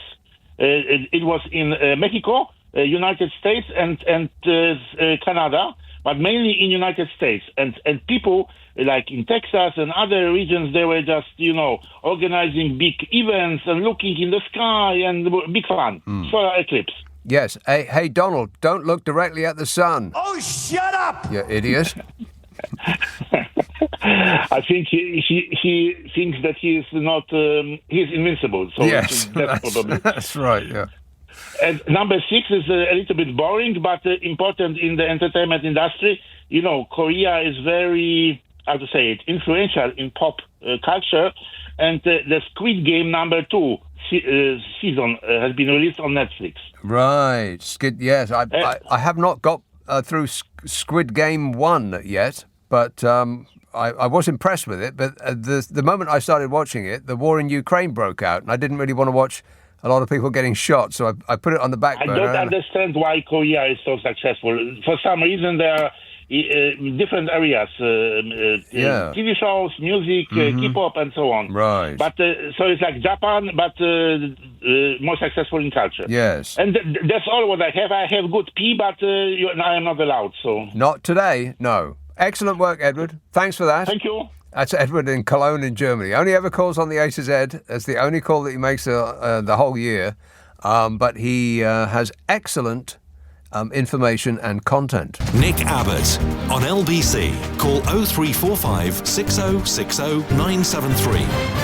Hello, boys. Derek in Raynham says S is for Taylor Swift, who became the world's first musician to become a billionaire solely from concerts and songs, and whose UK tour was estimated to have put $1 billion into our economy. We appreciate it, Taylor. Thank you. Although I couldn't, if my life depended on it, recall any of her songs. I don't think I've knowingly heard any of her material, her output. But I'm sure it is excellent in every regard. It's worth at least $1 million. Austin says S is for Switzerland and its second ever Eurovision Song Contest victory. Oh, Swiss music. Boring. Anybody want to hear music from Switzerland? No. No. Apart from Yellow. Boris Blank and Dieter Meier, does anybody want to hear music from Switzerland? Apart from that. Heston, Isaac. Hello, Nick. Yes, Isaac. Right, I've got 5 S's. Wow. Well, 5 S's. I'll run through them quickly. 3 are fairly well known, and 2 are obscure. Okay. Right, the well known first. Keir Starmer. Yes. Right. And the other one well, hang on a minute. What specifically about Keir Starmer, or just everything? First Labour Prime Minister in 14 years. Right. That. Okay. Okay. Right. And Sade celebrated 40 years this year of the release of her single Smooth Operator. Really? 40? That's right. Yeah, I remember the song very well and very fondly because that's when I left home and moved to London to make my fortune. And 40 years on, Yes. I'm still trying to make my fortune. Yes, still searching. Still searching. I can't believe it's 40 years. That is 40 alarming. I know, yeah.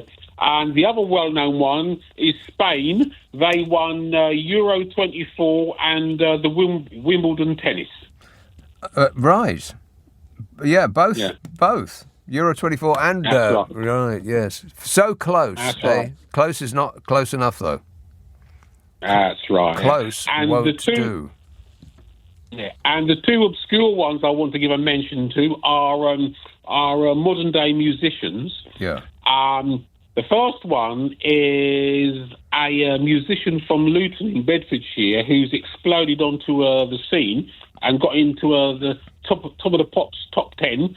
Is a guy called Miles Smith.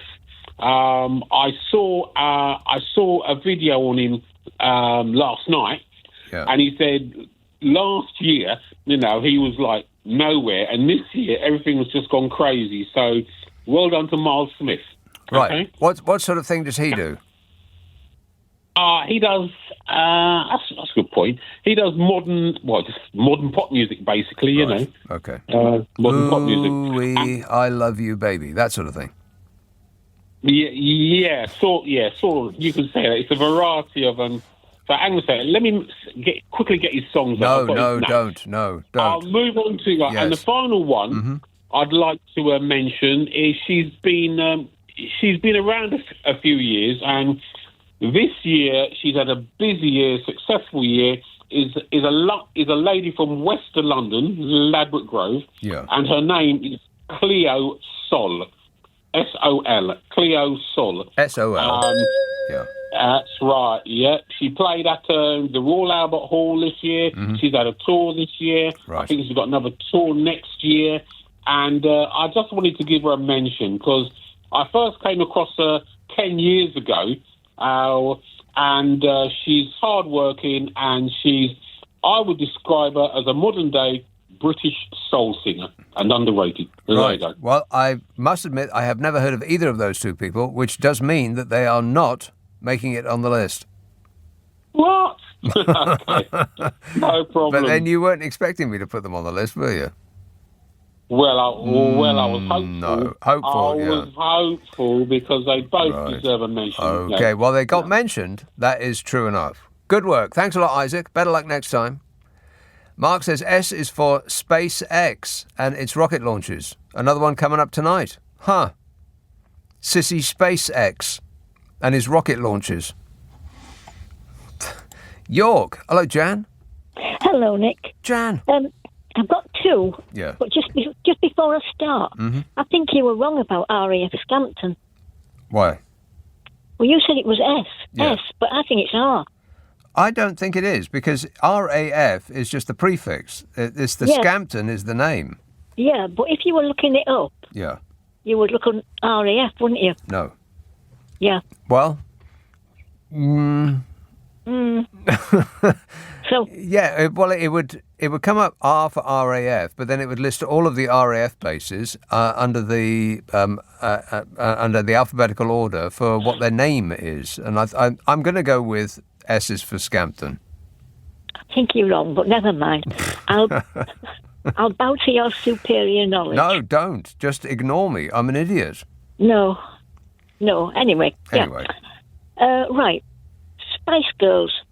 They had a commemorative stamp brought out for their 30th anniversary. Yeah, I think they did. I think they did the Spice Girls, Paul McCartney. Who else did they do? I don't know. I know the Rolling Stones. George Michael. I think they did George Michael. I think there was 5. All this year? Yes. Right. I think they did 5 musical legends. And I mean this with the greatest respect. I don't think the Spice Girls really belong in that category. I'll agree with you there. Yeah. Yeah.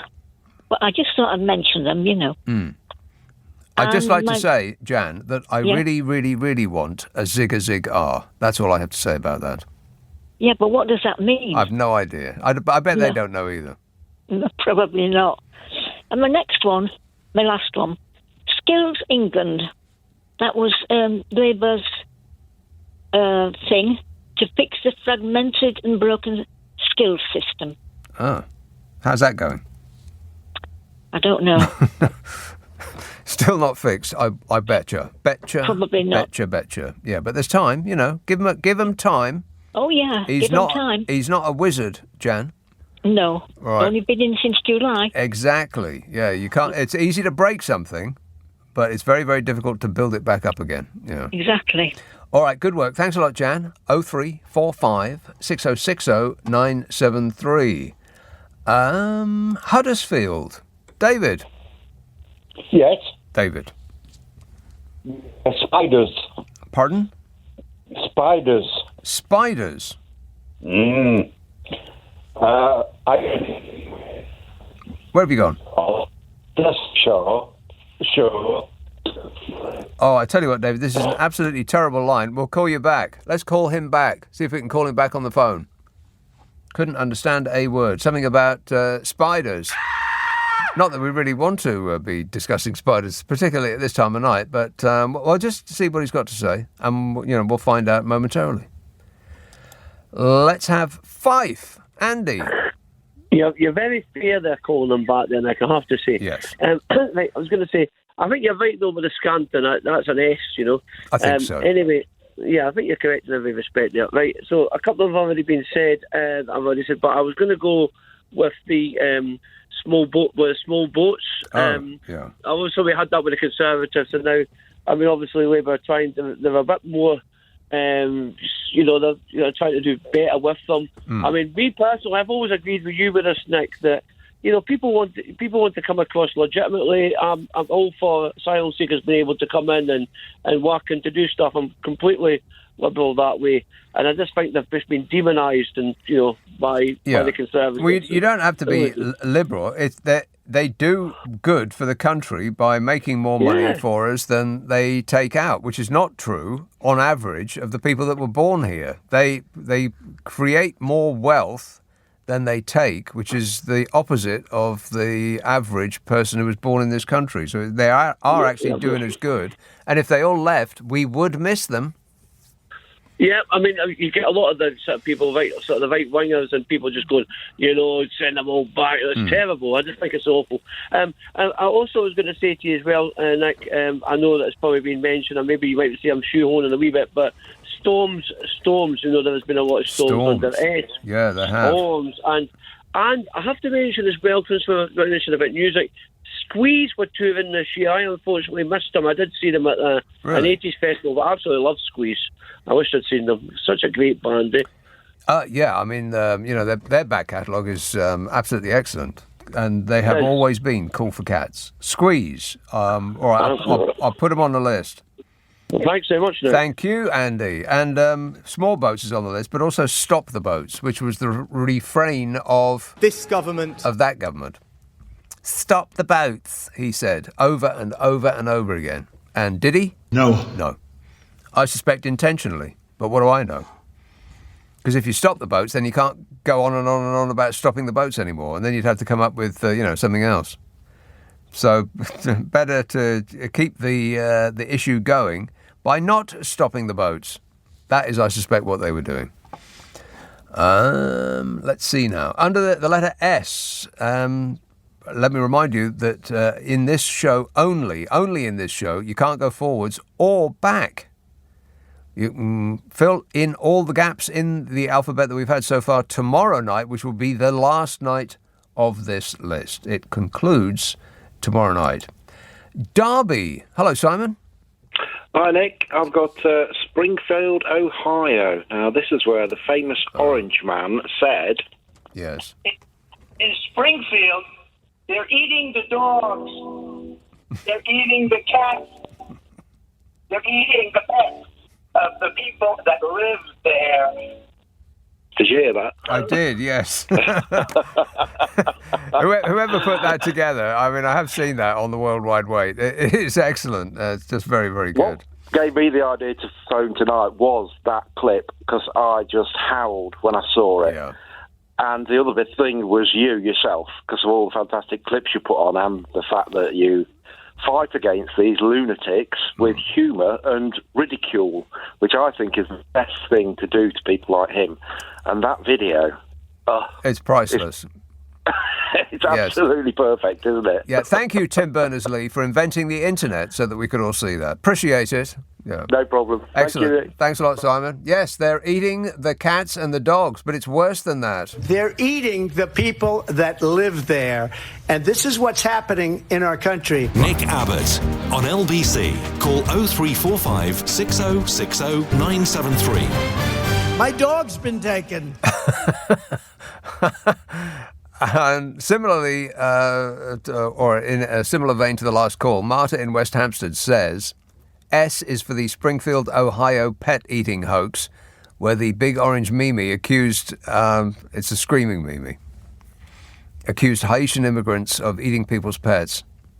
An article in The Shovel reported that Cats, the musical, finally ended after immigrants ate the whole cast.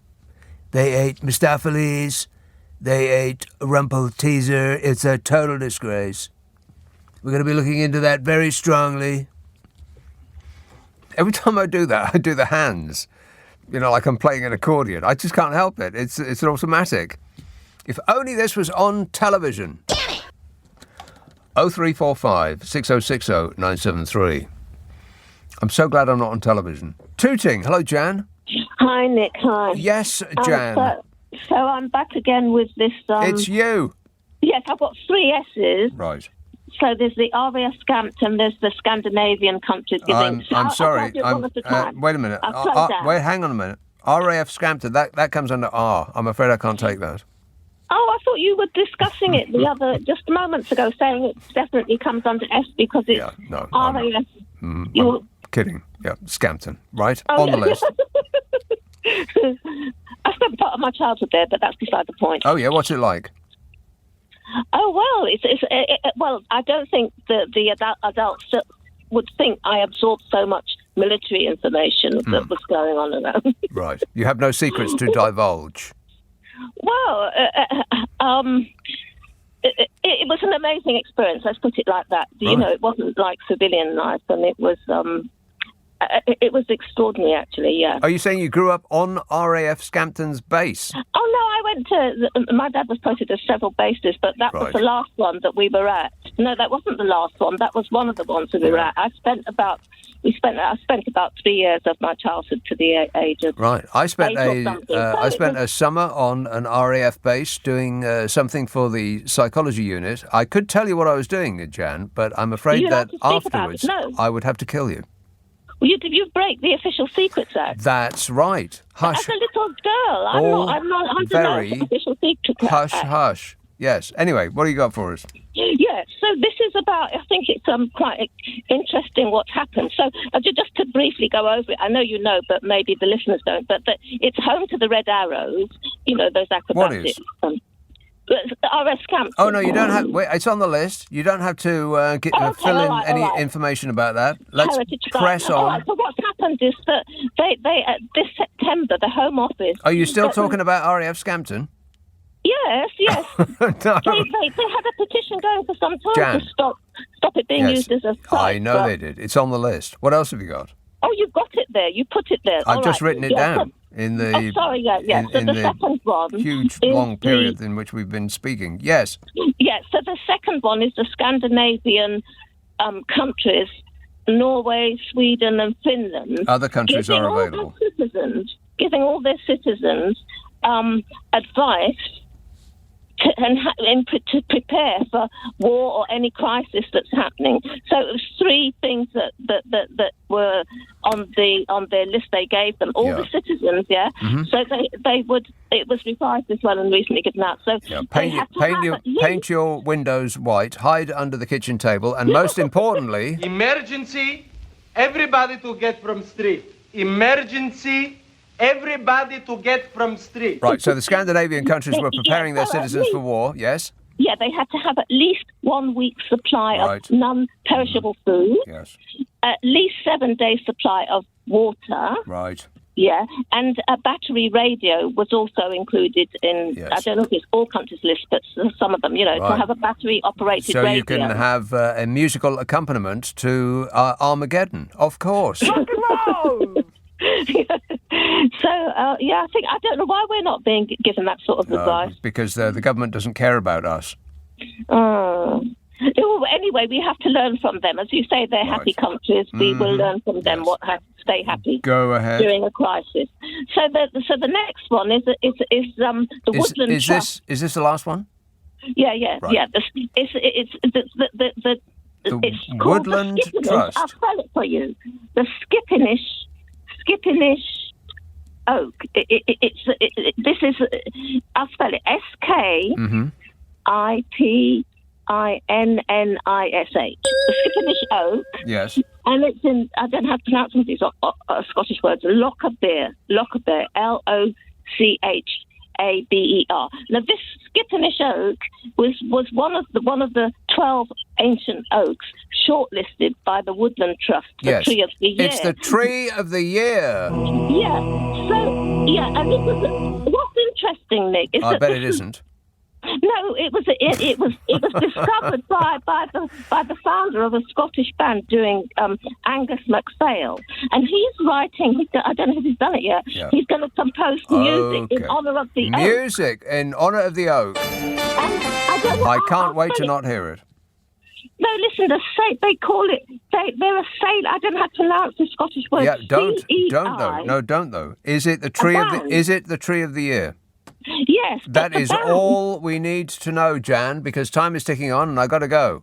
My favourite tree is the one on the broad walk or the long walk. I can't remember what they call it. The big long walk that's broad in Kew Gardens. It's a weeping beech. It is a thing of rare beauty. I love it. Thanks a lot, Jan. 0345 6060 973. Here's that bloke that we couldn't understand earlier on. We called him back. Huddersfield. Hello, David. Hi, Nick. Yes. I'll try again. It's about spiders. Released from Chester Zoo, as big as your hands. Oh. And they're being released. The good news is they're thriving. That's not good news. That's the opposite of good news. Why would they do that? What do they do that for? No. But all I know is that they're thriving, and I wonder, right, like a female, how many babies do they have? I think it's in the hundreds, isn't it? Yeah, and I'm wondering whether they come calling to houses near you. Oh, my God. I think that we should blast off and nuke the entire site from orbit. It's the only way to be sure. The only thing is right. Yeah. That they're harmless. Well, they're harmless. Oh, yeah, okay. But the big as your hand. Right. Well, it's not harmless if you look at one and then die. I've seen one. Have you? I've seen one online, and I've seen one, and do you know it made me laugh? Well, it wouldn't make me laugh. I've got my feet up off the ground just thinking about it. All right, thanks for the bad news, David. As big as your hand. Can you believe that? And they let it go. Get me a rolled-up newspaper. Hi, Wickham. Matt. Hi. Yes, Matt. So I've got two S's for you, Nick. Yes. The first one is South Korea. Right. The nut job leader tried to impose a military rule in 2024. Oh, yeah, that's right. For about 6 hours, something like that. Yeah, and the people said, with this, you shall not put. Yes, that's right. Yeah, they did. They're not sheeple, and they woke up, Nick. Yeah, exactly. Yeah. Okay. Which I loved. I absolutely loved that. The way they were on the streets, and they just went, no. They went, no. Exactly. And the second one, a little bit more tenuous, is S for sewage. Yeah. Because we've been fed it by the bucket load in our rivers, as Mr. Sharkey and a lot of your listeners will tell us. Correct. The only question, 2025, is one lump or two. Oh. And finally... Sorry. Oh, is that it? I thought you said you had 3, but you only had 2. OK. No, I did say 2. You did say 2. All right, good work there, Matt. I'm going to have to speed up because we're running out of time. Portsmouth. Hello, Harry. Oh, yes, hello, Nick. Keir Starmer got a Siberian cat.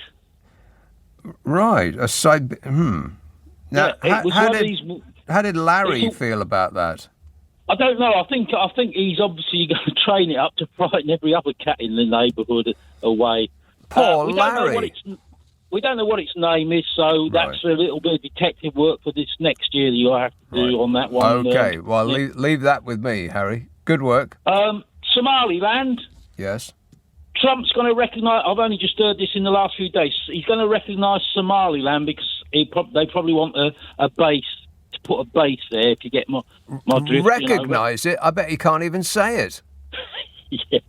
He probably thought it was Somalia, but it's not. It's a bit that we had control over at one stage. Sultanas. Am I right? There was a sultana shortage. Well, not round my way, there wasn't. I thought there was, but anyway, if you do find a sultana shortage, I've been buying apple strudel as an alternative to Christmas pudding, and you get loads of sultanas in the one I buy. Yeah, so yummy. Send schools, they got caught out because they wanted to stop VAT, and because of the poor performance of the Tory Education Department, a lot of people have gone to private send schools to try and educate their send kids. Right. OK. And Ed Sheeran, he didn't give permission for his 2014 vocals to be used on the 2024 Band-Aid. And he was very upset about it. Yeah, I've a feeling he wouldn't have been upset if he'd have started his, when he was starting his career in 2014. He's quite happy for it to be on there. If he didn't have money up to his eyeballs, then he might not have objected. But we'll not know. Hey. Good work, Harry. There's a couple of people who didn't get in this hour. I'll take you in the next hour with your S's. But for everybody else, T and T only. 0345 6060 973. As we can see the end of the alphabet from here, we move into the letter T on LBC.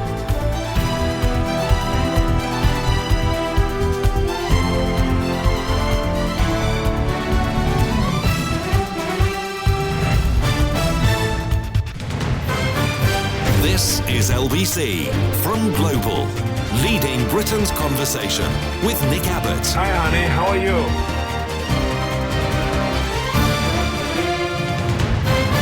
You're just speaking words now, Nick, and they don't mean much. Somebody won $1 billion. That's not right, is it? I mean, they could have made 1 million people a millionaire. But they've given $1 billion to somebody who, because they play the lottery, I'm guessing, does have no money at all or any experience of having money. I'll give them 6 months before they say that they wish they'd never played the thing in the first place. That's just wrong. It's, Not that I'm complaining, about my own lack of winning or anything. Whinging and whining and moaning. 0345 6060 973. Now, there were a couple of people who were on the board who were hanging over from the last hour with S's, so I'll take those, and then we're on to the T's and only the T's. So, 5, first off. Andy. Well, hello there. That's true what you were saying about the billionaire there, Nick, because... Yeah. There was a programme on a couple of years ago, and it was all about people who'd won the lottery and they wished they hadn't, Yes. They got so much hassle over it. And I'm glad about the weather tomorrow in Scotland. Now, my T, the weather's going to be fabulous. T for the Thames Water. Obviously that was going on from the year before, but I think they've had massive losses, did they not? And the amount of money that, and I think the government are maybe going to have to step in. Is that correct? And bail them out. It's been, over the years, it has been run abysmally, and they keep saying, we have to pay our chief executive officer in the hundreds of thousands and then give them massive bonuses on top because we have to attract the right people. That's what they say. And if this is the result of attracting the right people, can you imagine how they would look if they'd got got the wrong people. Well, it's very hard to get people in that line, in that kind of line of work, as far as I know. And I've also got another one as well. I believe in Edinburgh, they were looking into trying to get a tourist tax. I don't know if that's happening in the other cities in the UK, where like if you go across a lot of our countries, you have to pay like a tourist tax to stay in there. So I think there's maybe we could research. I'm sure it is in Edinburgh that they're looking into. I don't think it's been brought in yet. So Edinburgh, they're going to have a tourist tax. Yeah, why not? I mean, it's not going to stop tourists going there because, Edinburgh, look at it. It's stunning. Absolutely. So that's fine. That's fine for me. Okay, excellent work. Thanks a lot, Andy. 2 more S's that were hanging on from the last hour, and then off on the T's. Cumbernauld. Hello, Andrew. Hello, Nick. My S is S for shipping container. Go on. There's a woman has moved into a converted 40-foot shipping container in Stirlingshire this year. Remortgaged her house and decided that it was actually cheaper and better to live in a shipping container with no running water. Now, because people have used shipping containers for buildings. I mean, they weld them together and they can make what looks like a pretty nice house out of them, or they can live in a converted shipping container that's just like a studio flat. But are you telling me that that without modifying it in any way, she moved into it? I think there are some modifications, yes, but this seems to be a cheaper life than actually living in what you would call a more conventional mainstream home or property. And this could be the way, if the cost of living continues to go the way it is, you can bet there's probably going to be a lot of people who think, can I move into a container in a field? Yeah. Well, you got to buy the land. That part is the tricky bit. Yeah, but no, shipping containers can be modified to be quite an attractive little home. Yes, can you imagine the cost of property in the southeast? Well, you probably know that already, but if you could get yourself a 20-foot container and live in it, or a 40-foot container and live in it, and it's cheaper than a house or a flat, how many people would do it? Or you could just put yourself into a container and then have one of them Maersk lorries come along and hoist you up, and it would be, an ever-changing scenery at your front door. Yes, if you want to move to Scotland, then it's easy. Right, OK, I'll stick that on the list. Good work. Thanks a lot, Andrew. And finally, for the S's, Northwich. Dominic.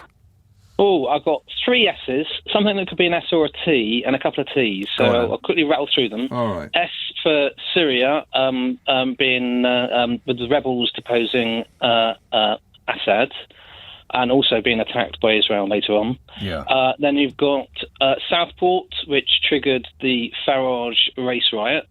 Well, so they're called, yes. Yeah, so-called Farage race riots, sorry. Then there's the Sunak, which he hasn't been explicitly mentioned so far, I don't think, under an S. But my S is his general election strategy. Although he failed with Stop the Boats, he did succeed by continuing the Stop the Votes strategy from the Conservative Party, which Jacob Rees-Mogg actually acknowledged, where he said, oh yes, well, we tried to gerrymander the local elections and we lost our own votes, so that didn't work right. And then they kept the same policy and lost Conservative votes as a result. Amazing that they're so confident that they can say the quiet part out loud.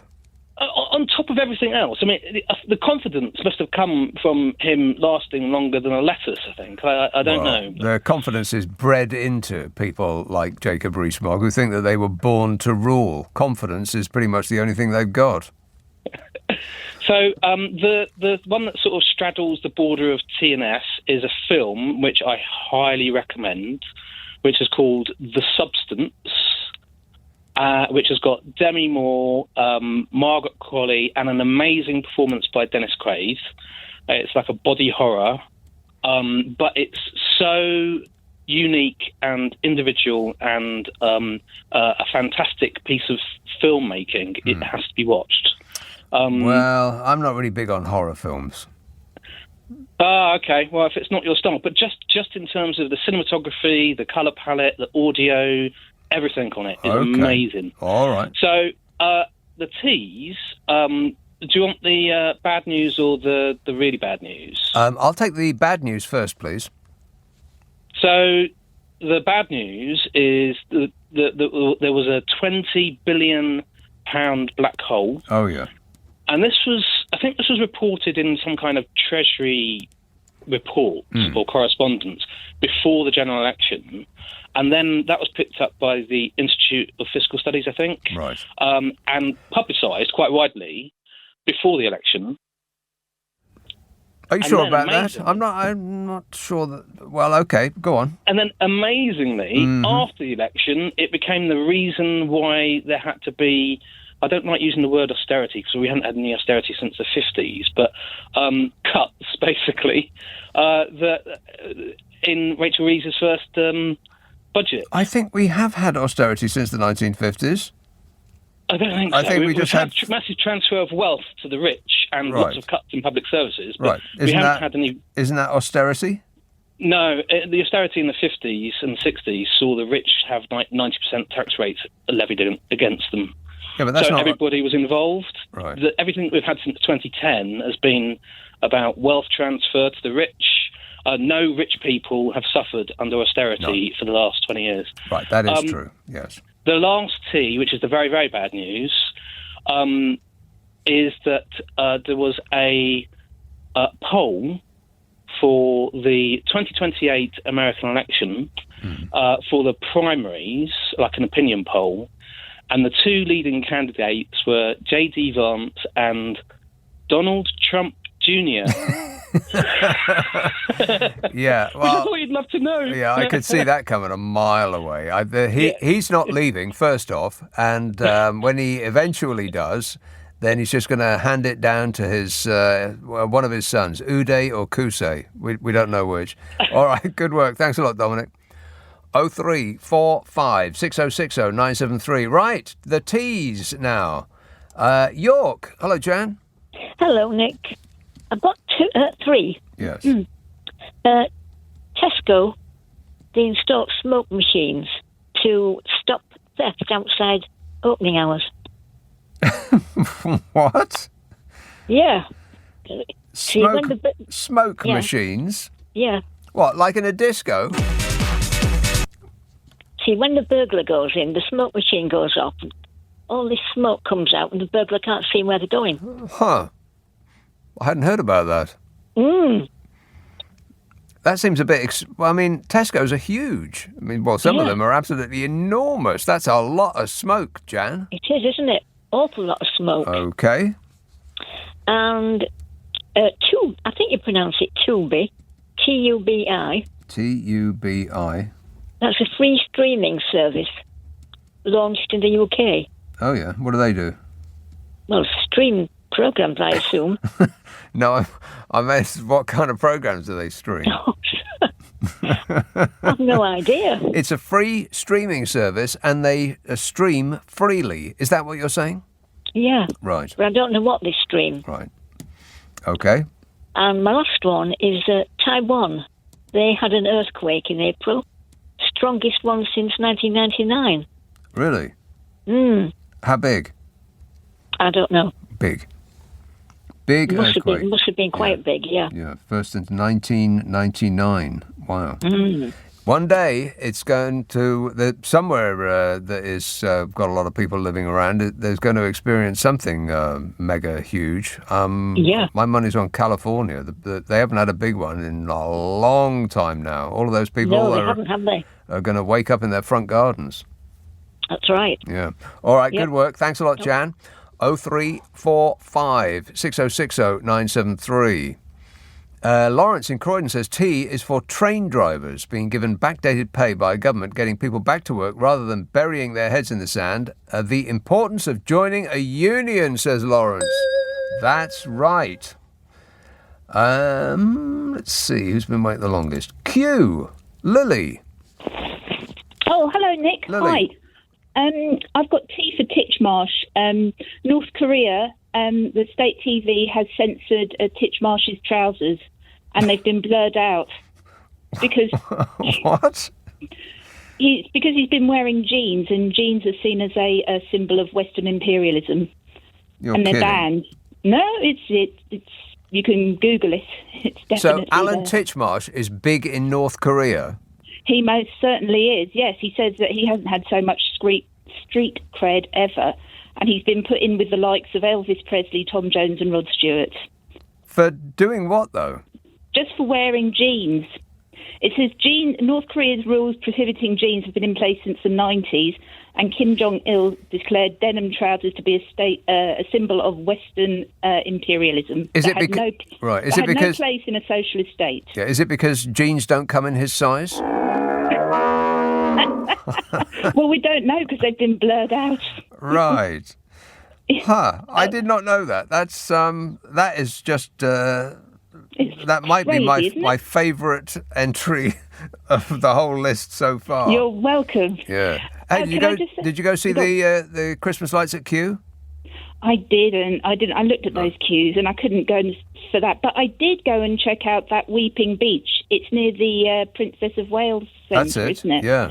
That's enormous. You could build a little village under there, couldn't you? It's like a house inside. It's like it's got rooms. It's an amazing thing. Yeah. It is. It's astounding. Right. Yeah. Okay, good work. Thanks a lot, Lily. 0345 6060 973. It's the A to Z of 2024. Up to, and no, not up to, just the letter T. That is a new rule for just tonight. Only the letter at hand. And then tomorrow we can fill in the gaps in the rest of the alphabet. Just the letter T on LBC. Nick Abbott on LBC. Call 0345 6060 973. Okie dokie. It's the letter T on the A to Z of 2024. We're only doing T in this hour, and then, like I said before, we can fill in the gaps in the alphabet that has gone tomorrow when we do the really, really difficult letters. And then that'll be it. Tomorrow's the last show in this season. Beverly, Mike. Hello, yeah, my T is tourist destinations complaining about a growth in tourism.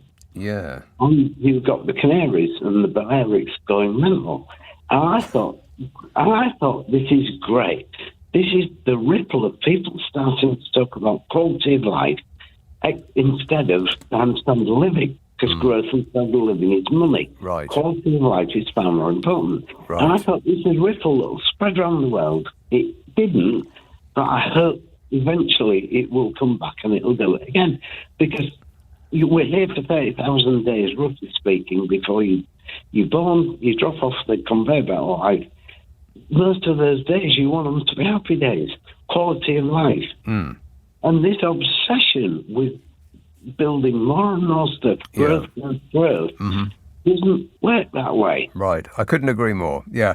But the problem with those people that are complaining with justification in areas that are just tourist destinations is that they're sort of caught, really, because they have to have the tourists come, but they don't want the tourists to come, or at least not in the number that they are coming. I mean, you know, if you in East Yorkshire couldn't barely get outside your house for people taking pictures of the place that you live in, I mean, you'd be annoyed too. I mean, it happens in this country as well. In Cornwall, for instance, people are very upset there because houses that would ordinarily get rented to locals are being rented by the day on Airbnb and sites like that. So I totally get it. But they might not like the tourists, but they'll miss them when they're gone. No, I agree, but this is not to one level where you get more tourism, everybody's happy, it doesn't promise quality of life. But then it goes beyond that, because other people, the money people, go, wow, this makes money. Christ, we'll build an earth if they don't mind. That's right. And that's where the quality of life starts to come in. I'm hoping that people start to realise eventually, you're only here for so long, you need to enjoy it. Yes. I mean, that's why every year it comes out, I talk about the World Happiness Index, and every year I say, I know it sounds a little bit silly to talk about this, but, you know, what is life if it is not the pursuit of happiness? And it's you can search for it, but on your deathbed, you do not think, God, I wish I'd worked an extra weekend, every other week and made more money, but you will think, I wish I'd been happier. Yeah, absolutely, quite agree. You and I think similarly on this. And people don't seem to understand, because you've got some people who are determined to be the richest man in the country. And they don't look happy to me. I mean, does Elon Musk look happy? He looks kind of disturbed a little bit. He looks, on edge. Happiness is not really what I associate with him, or any of the other people who are, have to surround themselves with security guards wherever they go, and are constantly fearful of what anybody that introduces themselves to them wants. And it's spreading the wealth around is more important than growth. But the government seems obsessed with growth, so and that's what we voted for. So we're going to get it in large amounts. Thanks a lot, Mike. 0345 6060 973. I mean, eventually, the tourist destinations, they're going to start, like that chap who called earlier on about the Edinburgh tourist tax.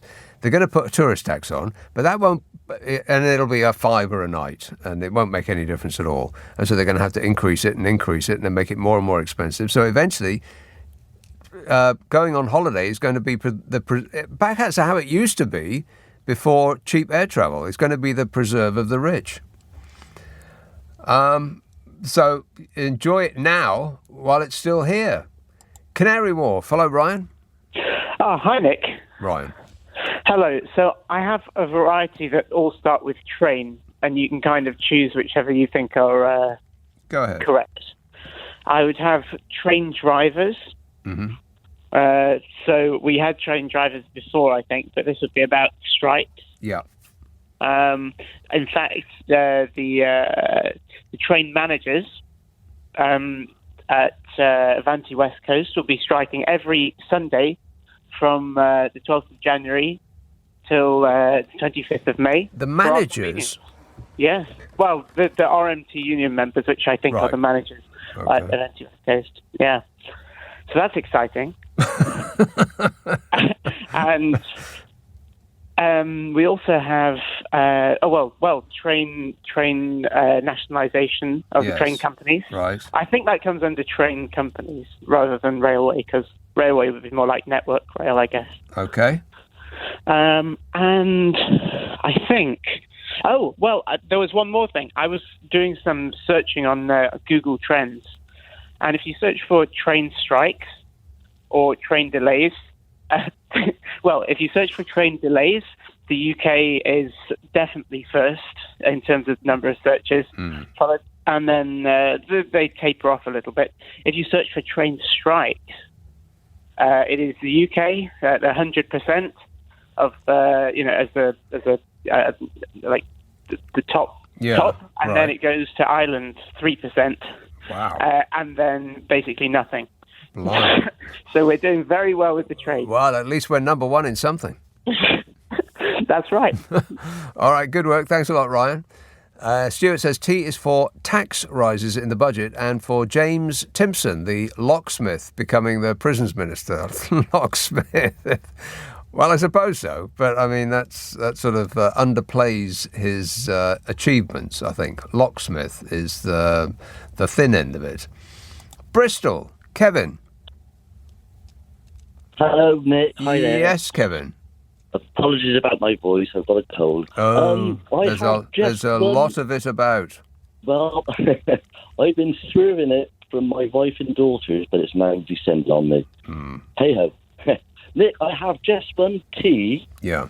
Apparently, we're zooming towards a crisis, us tea drinkers, because there's billions of microplastics entering one's body. From tea bags, not the tea itself, the bag that they put it in. It's got plastic in it. Right. Yeah. You know, it's very difficult in a supermarket to find actual tea leaves that are not surrounded by bags.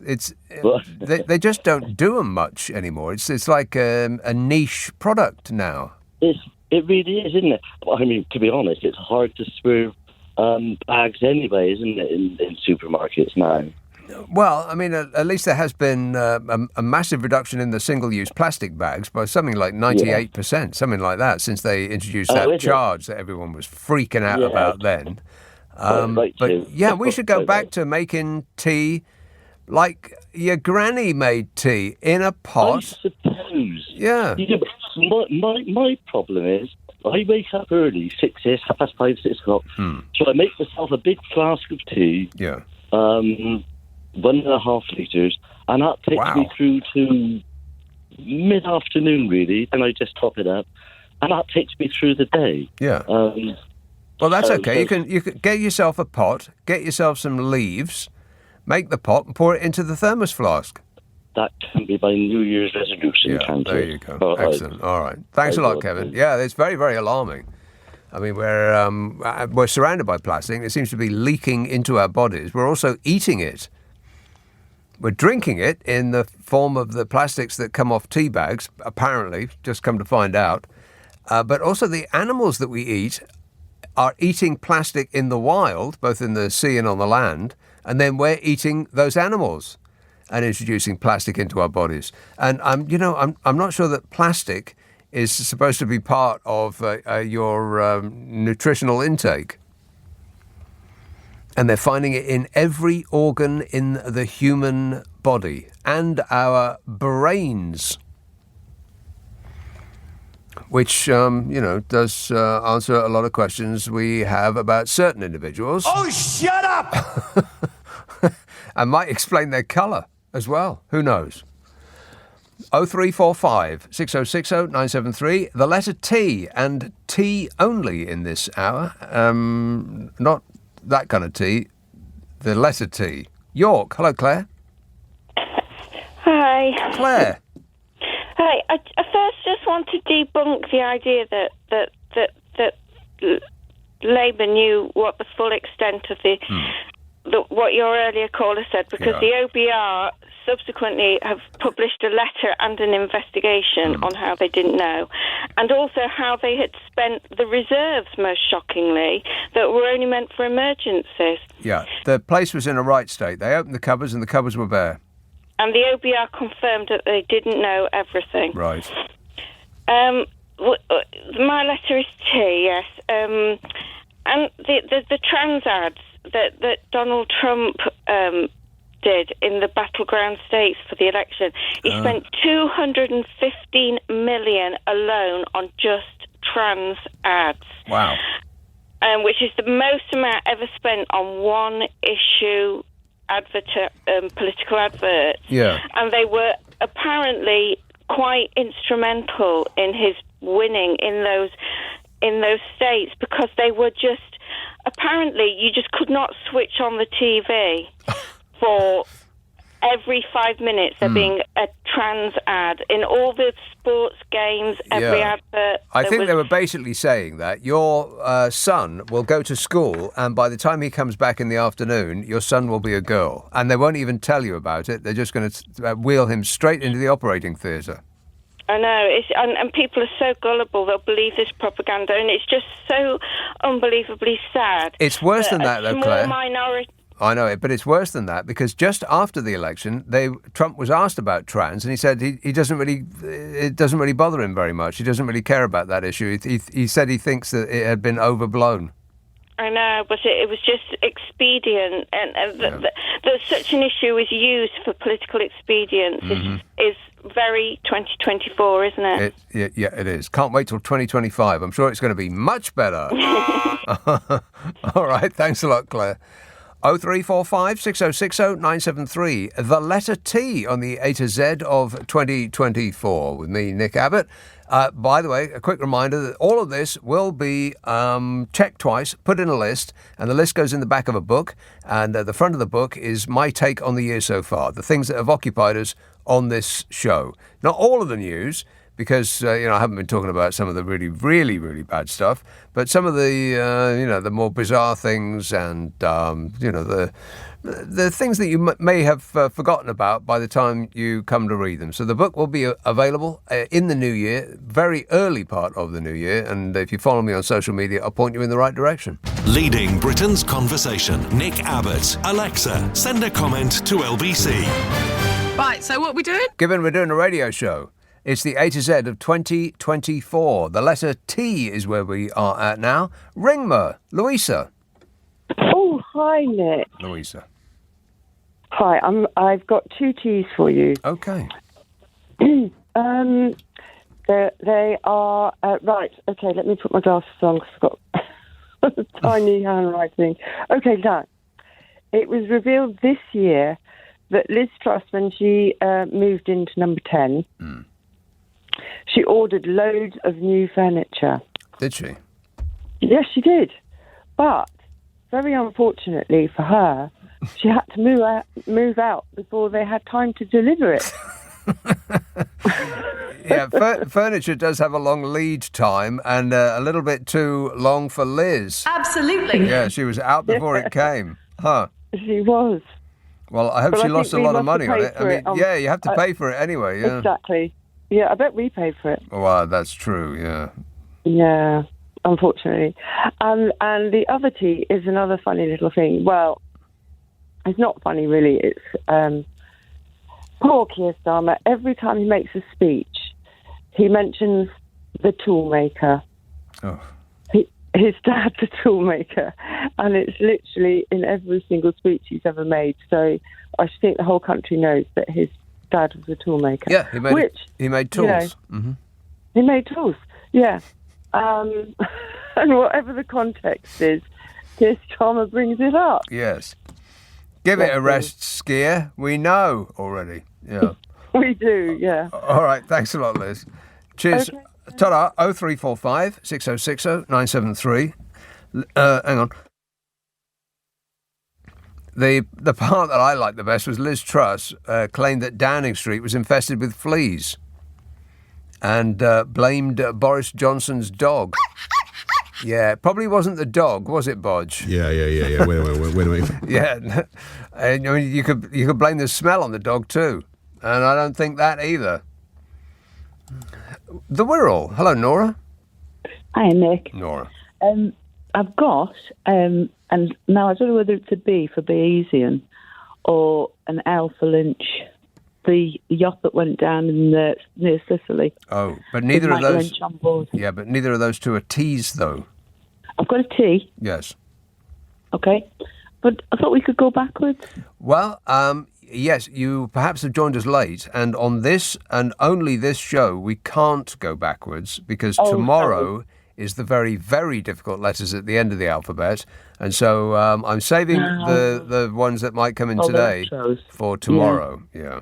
And save all the retros for then. Okay, I'm sorry about that. Okay. Right, well, there is a T, and I think it's quite important, but you might dismiss it. Your lovely assistant said he'd give you the call on it.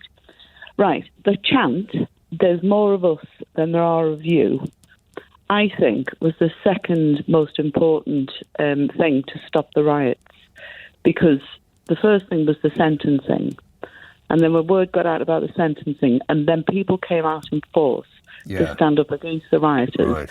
And I've got to say, it's one of the few times in my life I've felt patriotic. Yes. So it was just the feeling of, solidarity and support. I thought, well, thank God for that. Yeah, because anyway, it was alarming, and you would be forgiven for staying indoors, but we didn't, did we? We came out and we said, although you have taken the news media by storm and you're getting a lot of attention and so on, there are more of us than there are of you. I also like the Nans Against Nazis sign that nice lady held up. Yeah. All right. Excellent work. It's important. Yeah. Okay. I'll stick it on the list. Yes, I will. Thank you. Thank you, Nora. Cheers, my dear. 0345 6060 973. Lee Green. Hello, Chris. Hi, Nick, me again. Last flurry for the evening. Just a quick recap on that Liz Truss thing. Where were they going to put the charging port for her when she went into Downing Street? That's what I was thinking. The charging pole. Charging port for Liz Truss. She's got to charge herself somewhere. Oh, right. The charging port. Right. Yeah. Got it. Yeah. But, that was just a question of mine. Yeah. I've got two T's, and props to your glamorous assistant, because he corrected me on the Thai Fu tea takeover. I initially thought it was Tetley, but he corrected me and said it was Typhoon, so I got in anyway. Okay. Yeah, they got went into administration, and I think they got bought out by someone else. So that was a big thing. Mm-hmm. And two-tier policing. Has very been good. Yeah. On the agenda, which is a bit controversial because I don't think it exists, but I do, but not in the way that people who were saying that meant. That's kind of what I mean. Yeah. That's kind of what I mean. It's it doesn't exist in the way that they think. In fact, it's quite the opposite. They are the ones that get a pass, and a nice lady whose wrists are too small is in jail. I mean, and the people in the tractors, they were holding up traffic and ambulances and so on, and they got a pass. Tell me that's not two-tier policing. Yeah, I know. Yeah, like I said before, I can't dwell on that kind of stuff because it just frazzles my brain. I know, it's annoying. Yeah, doom scrolling. Let's make a pact to stop doom scrolling next year. I mean, right. I don't even happy scroll, so I'm in for that. Okay, all right. Thanks a lot, Chris. We got one on board. It's a start. Tooting. Hello, Jan. Hi again, Nick. Hi. Yes, Jan. My focus is on Trump and the fact checking. I've got 2 points to make about him. Yes. Couple of 3 points. Well, no. The first focus is on the number of false and misleading claims that the fact checkers of the Washington Post compiled a database of him. Right, but that's throughout his first term of presidency. Right. His but presidency, that's not now. That's not now. years. That was then. Yeah, not now. That was then. Yeah, but I've got a second point that I'm relating to this. So they discovered that, or they have a database that researchers can use. You could even ask them to use it for any research. Yes. Yes. So and it's used. It's right, but that was during his first term, but not now. 30,573 false and misleading. Yeah, but that was during his first term. That's not now. Yeah. Oh no, I'm relating. It's just that this was. It's been praised. What these? Yeah, but that's not this. That's not this year, though, Jan. I see what. Oh no, I think they gave the results out. When did they give them? When he was in office, or just immediately afterwards. Yeah. What I learned. Anyway, what it is, I'm all right. The point I'm making is that. No, but the point I'm making. Hang on a minute. Let me make a point again. That didn't happen this year. No, but I'm saying something. I'm relating it to something that Trump said this year. Is that he claims, as president-elect, that he could end the Ukraine-Russian war in one day. Right. So I'm saying, in relation to these, this law that another these untruth. Do, yes. We will see what will happen to it. Yes. All right. Oh, is that it? Well, yeah. I wasn't.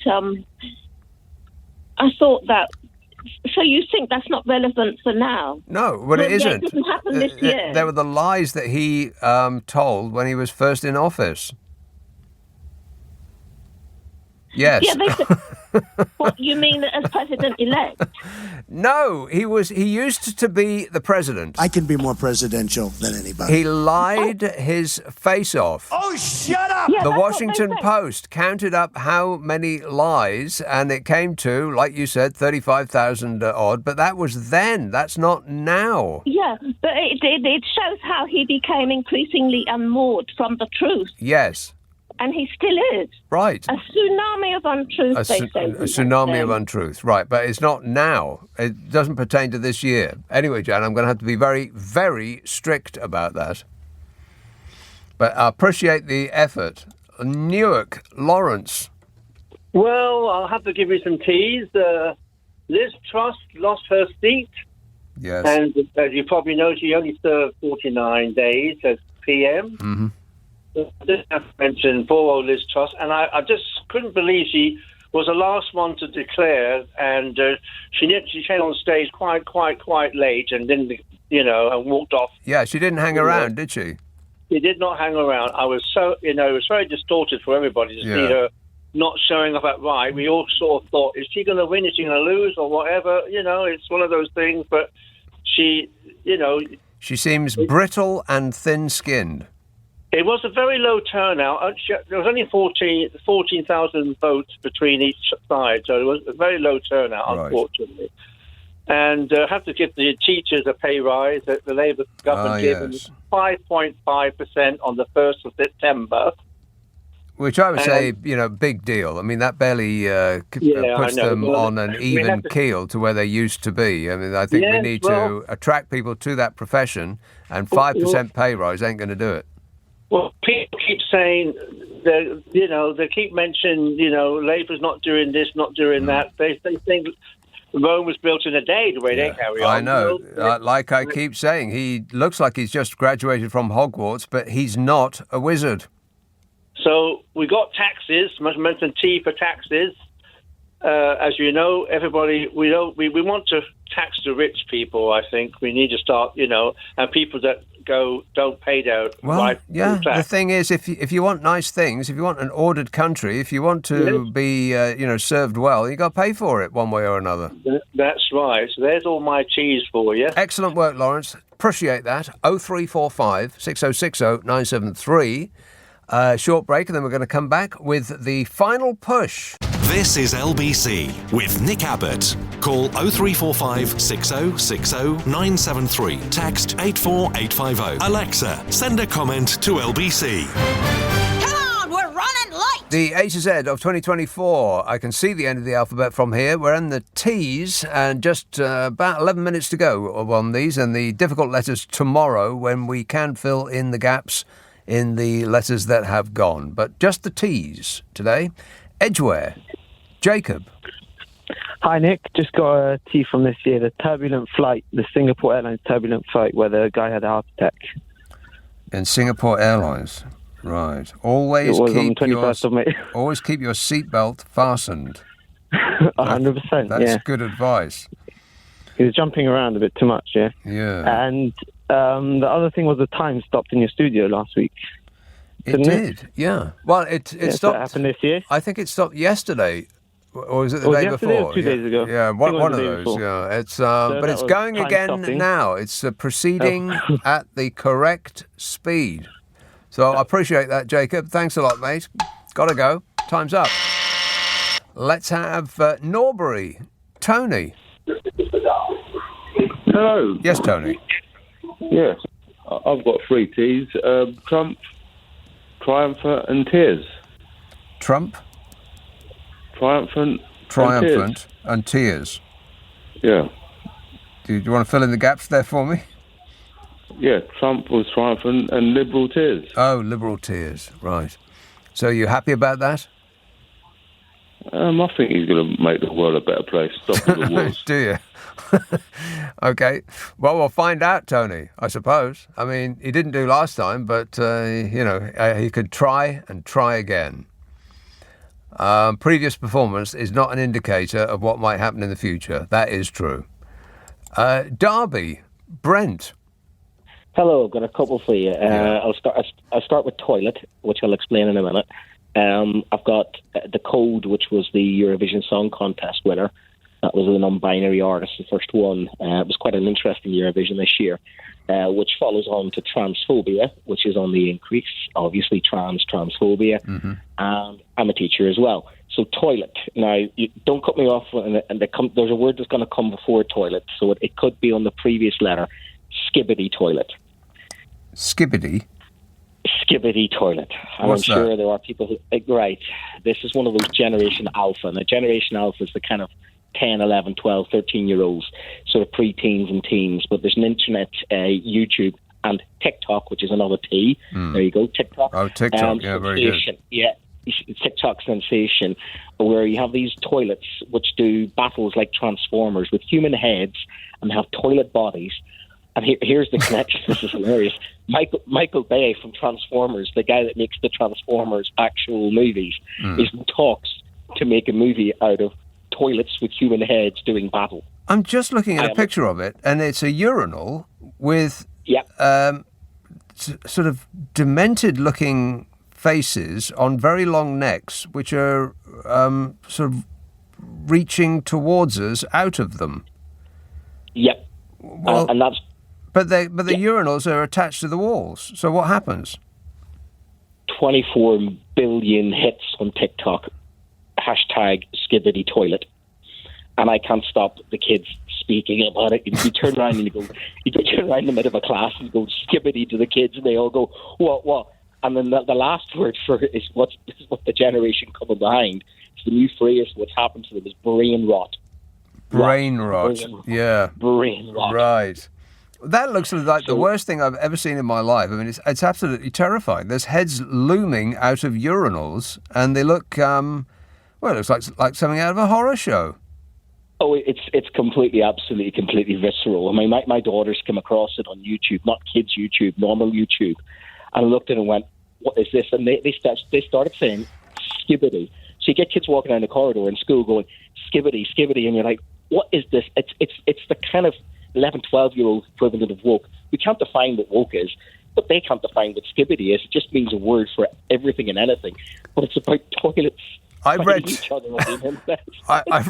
that another thing the kids are doing is when they're playing football and they tackle the player, not the ball, they say, as they're doing it, they shout out, "Brexit means Brexit." What are we doing? I don't know. What's going? Well, you're the teacher. It must be your fault. You need to stay behind after class. I can't work them out. I mean, seriously, every generation has this kind of vices. Yeah, they do. But what's coming behind me is beyond sort of very, disturbing. Very weird. Yeah. I'm going to have nightmares about that Christmas. now. All right. Thanks a lot, Brent. Cheers, mate. 0345 6060 973. Yeah, I recommend you don't look that up. It really is quite terrifying. Oldbury, Ranjit. Oh, yeah, Nick, you're right. Yeah, good, thanks. Okay, I'm going to do a triple T. Yes. 2-tier truce. 2-tier truce? Well, there's 2-tier policing. No, there's 2-tier truce, yeah. Elon Musk has just announced that he's going to try to import a load of technology students from India to America to make America great again. Yes.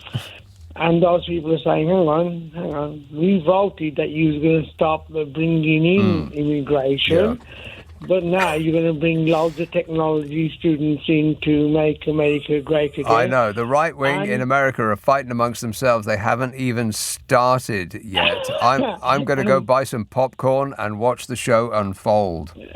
Yeah, and saying, well, you stop the education systems here, and he's announced another massive plant in China, right, to build these cars. Right. So, you know what, all these people that voted for Brexit and make America great again, you know what, guys?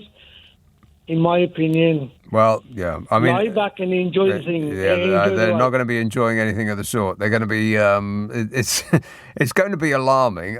Who knows what's going to happen? But all of the people that voted for Donald Trump are going to feel the consequences the most. The smart people on the coasts who didn't vote for him, they'll be relatively okay. It's all the dinglings in the middle who have put their faith in Orange Jesus.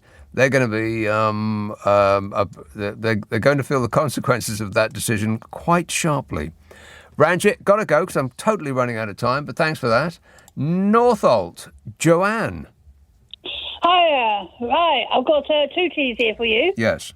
Donald Trump with the attempted assassination. Right. Yes. And the other one is the total solar eclipse of North America. Yeah, I wonder how often that actually happens. Whether it's I don't know. Very significant to this year. But I suppose that information is available on an internet. I'll look it up later. Right, okay, you do that. Bit of homework for you. Yeah. On this occasion alone, I'll do homework. Right, okay, 1 tick for you. Thanks a lot, Joanne. 0345 6060 973. Malvern. Judy. Oh, Nick, it's Uckinghall, for goodness sake, never mind. One tea for you. Tapeworm larva.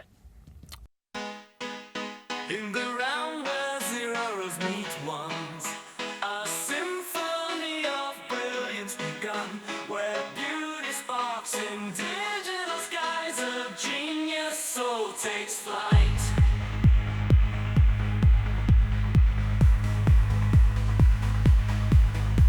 In algorithms, their dreams unfold, a tapestry of stories told, in circuits humming the cosmic tune, they navigate the stars and moon.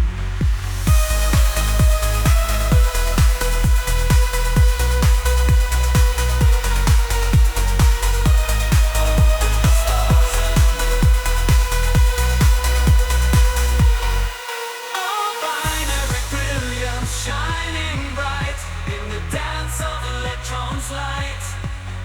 A Tapeworm larva. Yes, I think you've heard of this. Well, your producer had. They discovered tapeworm larva in a man's brain in America, of all places. Is this the bacon thing? Exactly, because he was eating undercooked bacon. He had a penchant for eating undercooked bacon, and he developed migraines. Who'd have thought it? He developed migraines because a tapeworm had taken up residence in his brain. Yes. Well, actually, it was larva. I didn't see any evidence to say it was a complete tapeworm with all the segments, but I think, the little larvae were all sort of flying around. It must have been... Oh. Yeah. God. I mean, the best part about bacon is the crispiness. Exactly. I mean, crispy bacon. Yeah. Not soggy, floppy bacon. Who has that? Nobody has it. Well, they don't in Yorkshire, which is where I come from. Right. You just wouldn't have soggy bacon. They're a smart species in Yorkshire, no doubt about that. And of course, Robert Kennedy said that I can't remember why he got a brain worm, but some worm took up a residence in his skull and ate part of his brain, which might explain a lot. I was going to say that's why he just sort of kills bears and sort of hides them and in parks. Oh, yes, hides them in parks. Kills bear, hides. Yeah, that's the one. And he's going to be the world's most prominent authority on health. Yes, that's right, because he doesn't believe in vaccines or fluoride in water. No, that's right, fluoride in water. Yeah, all of those those are fans of Donald Trump's that aren't already toothless. Well, just wait. All right, thanks a lot, Judy. Cheers, Nick. Ta-da.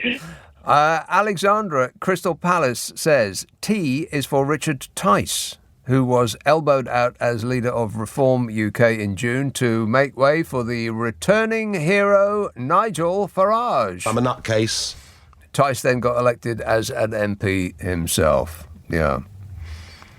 Paul says T is for Mike Tyson, who returned to boxing aged 58 this year but got beaten by an online influencer called Jake Paul. I'm familiar with him, but I'm not familiar as to why he has become famous. I think he's one of those people that's famous for being famous. And Christine in Crowborough says T is for trail hunting, invented by the very bad word beginning with P, on horseback, and they're terrier men thugs who love killing our defenceless wildlife to get around the 2004 Hunting Act. And she goes on at length. I'll give you the last word there, Christine. Okay, so tomorrow, the final of these shows in the A to Z of 2024, the difficult letters of U, V, W, X, Y, Z, which will give us an opportunity to think about the gaps in the letters that have already gone, which is why I refused all of those suggestions this evening. So back tomorrow, this evening as it is, at 10 o'clock, for the end of the A to Z of 2024. If you missed any of today's show or any of the other shows that we've done on the A to Z, then they are available as podcasts on Global Player. The thing to ask for is Nick Abbott, The Whole Show Podcast. If you haven't got Global Player, it's free. Get it from your App Store or globalplayer.com. Back at 10, back at 10, back at 10, back at 10, back at 10, back at 10, back at 10, back at 10, back at 10, back at 10, back at 10, back at 10, back at 10, back at 10, back at 10, back at 10,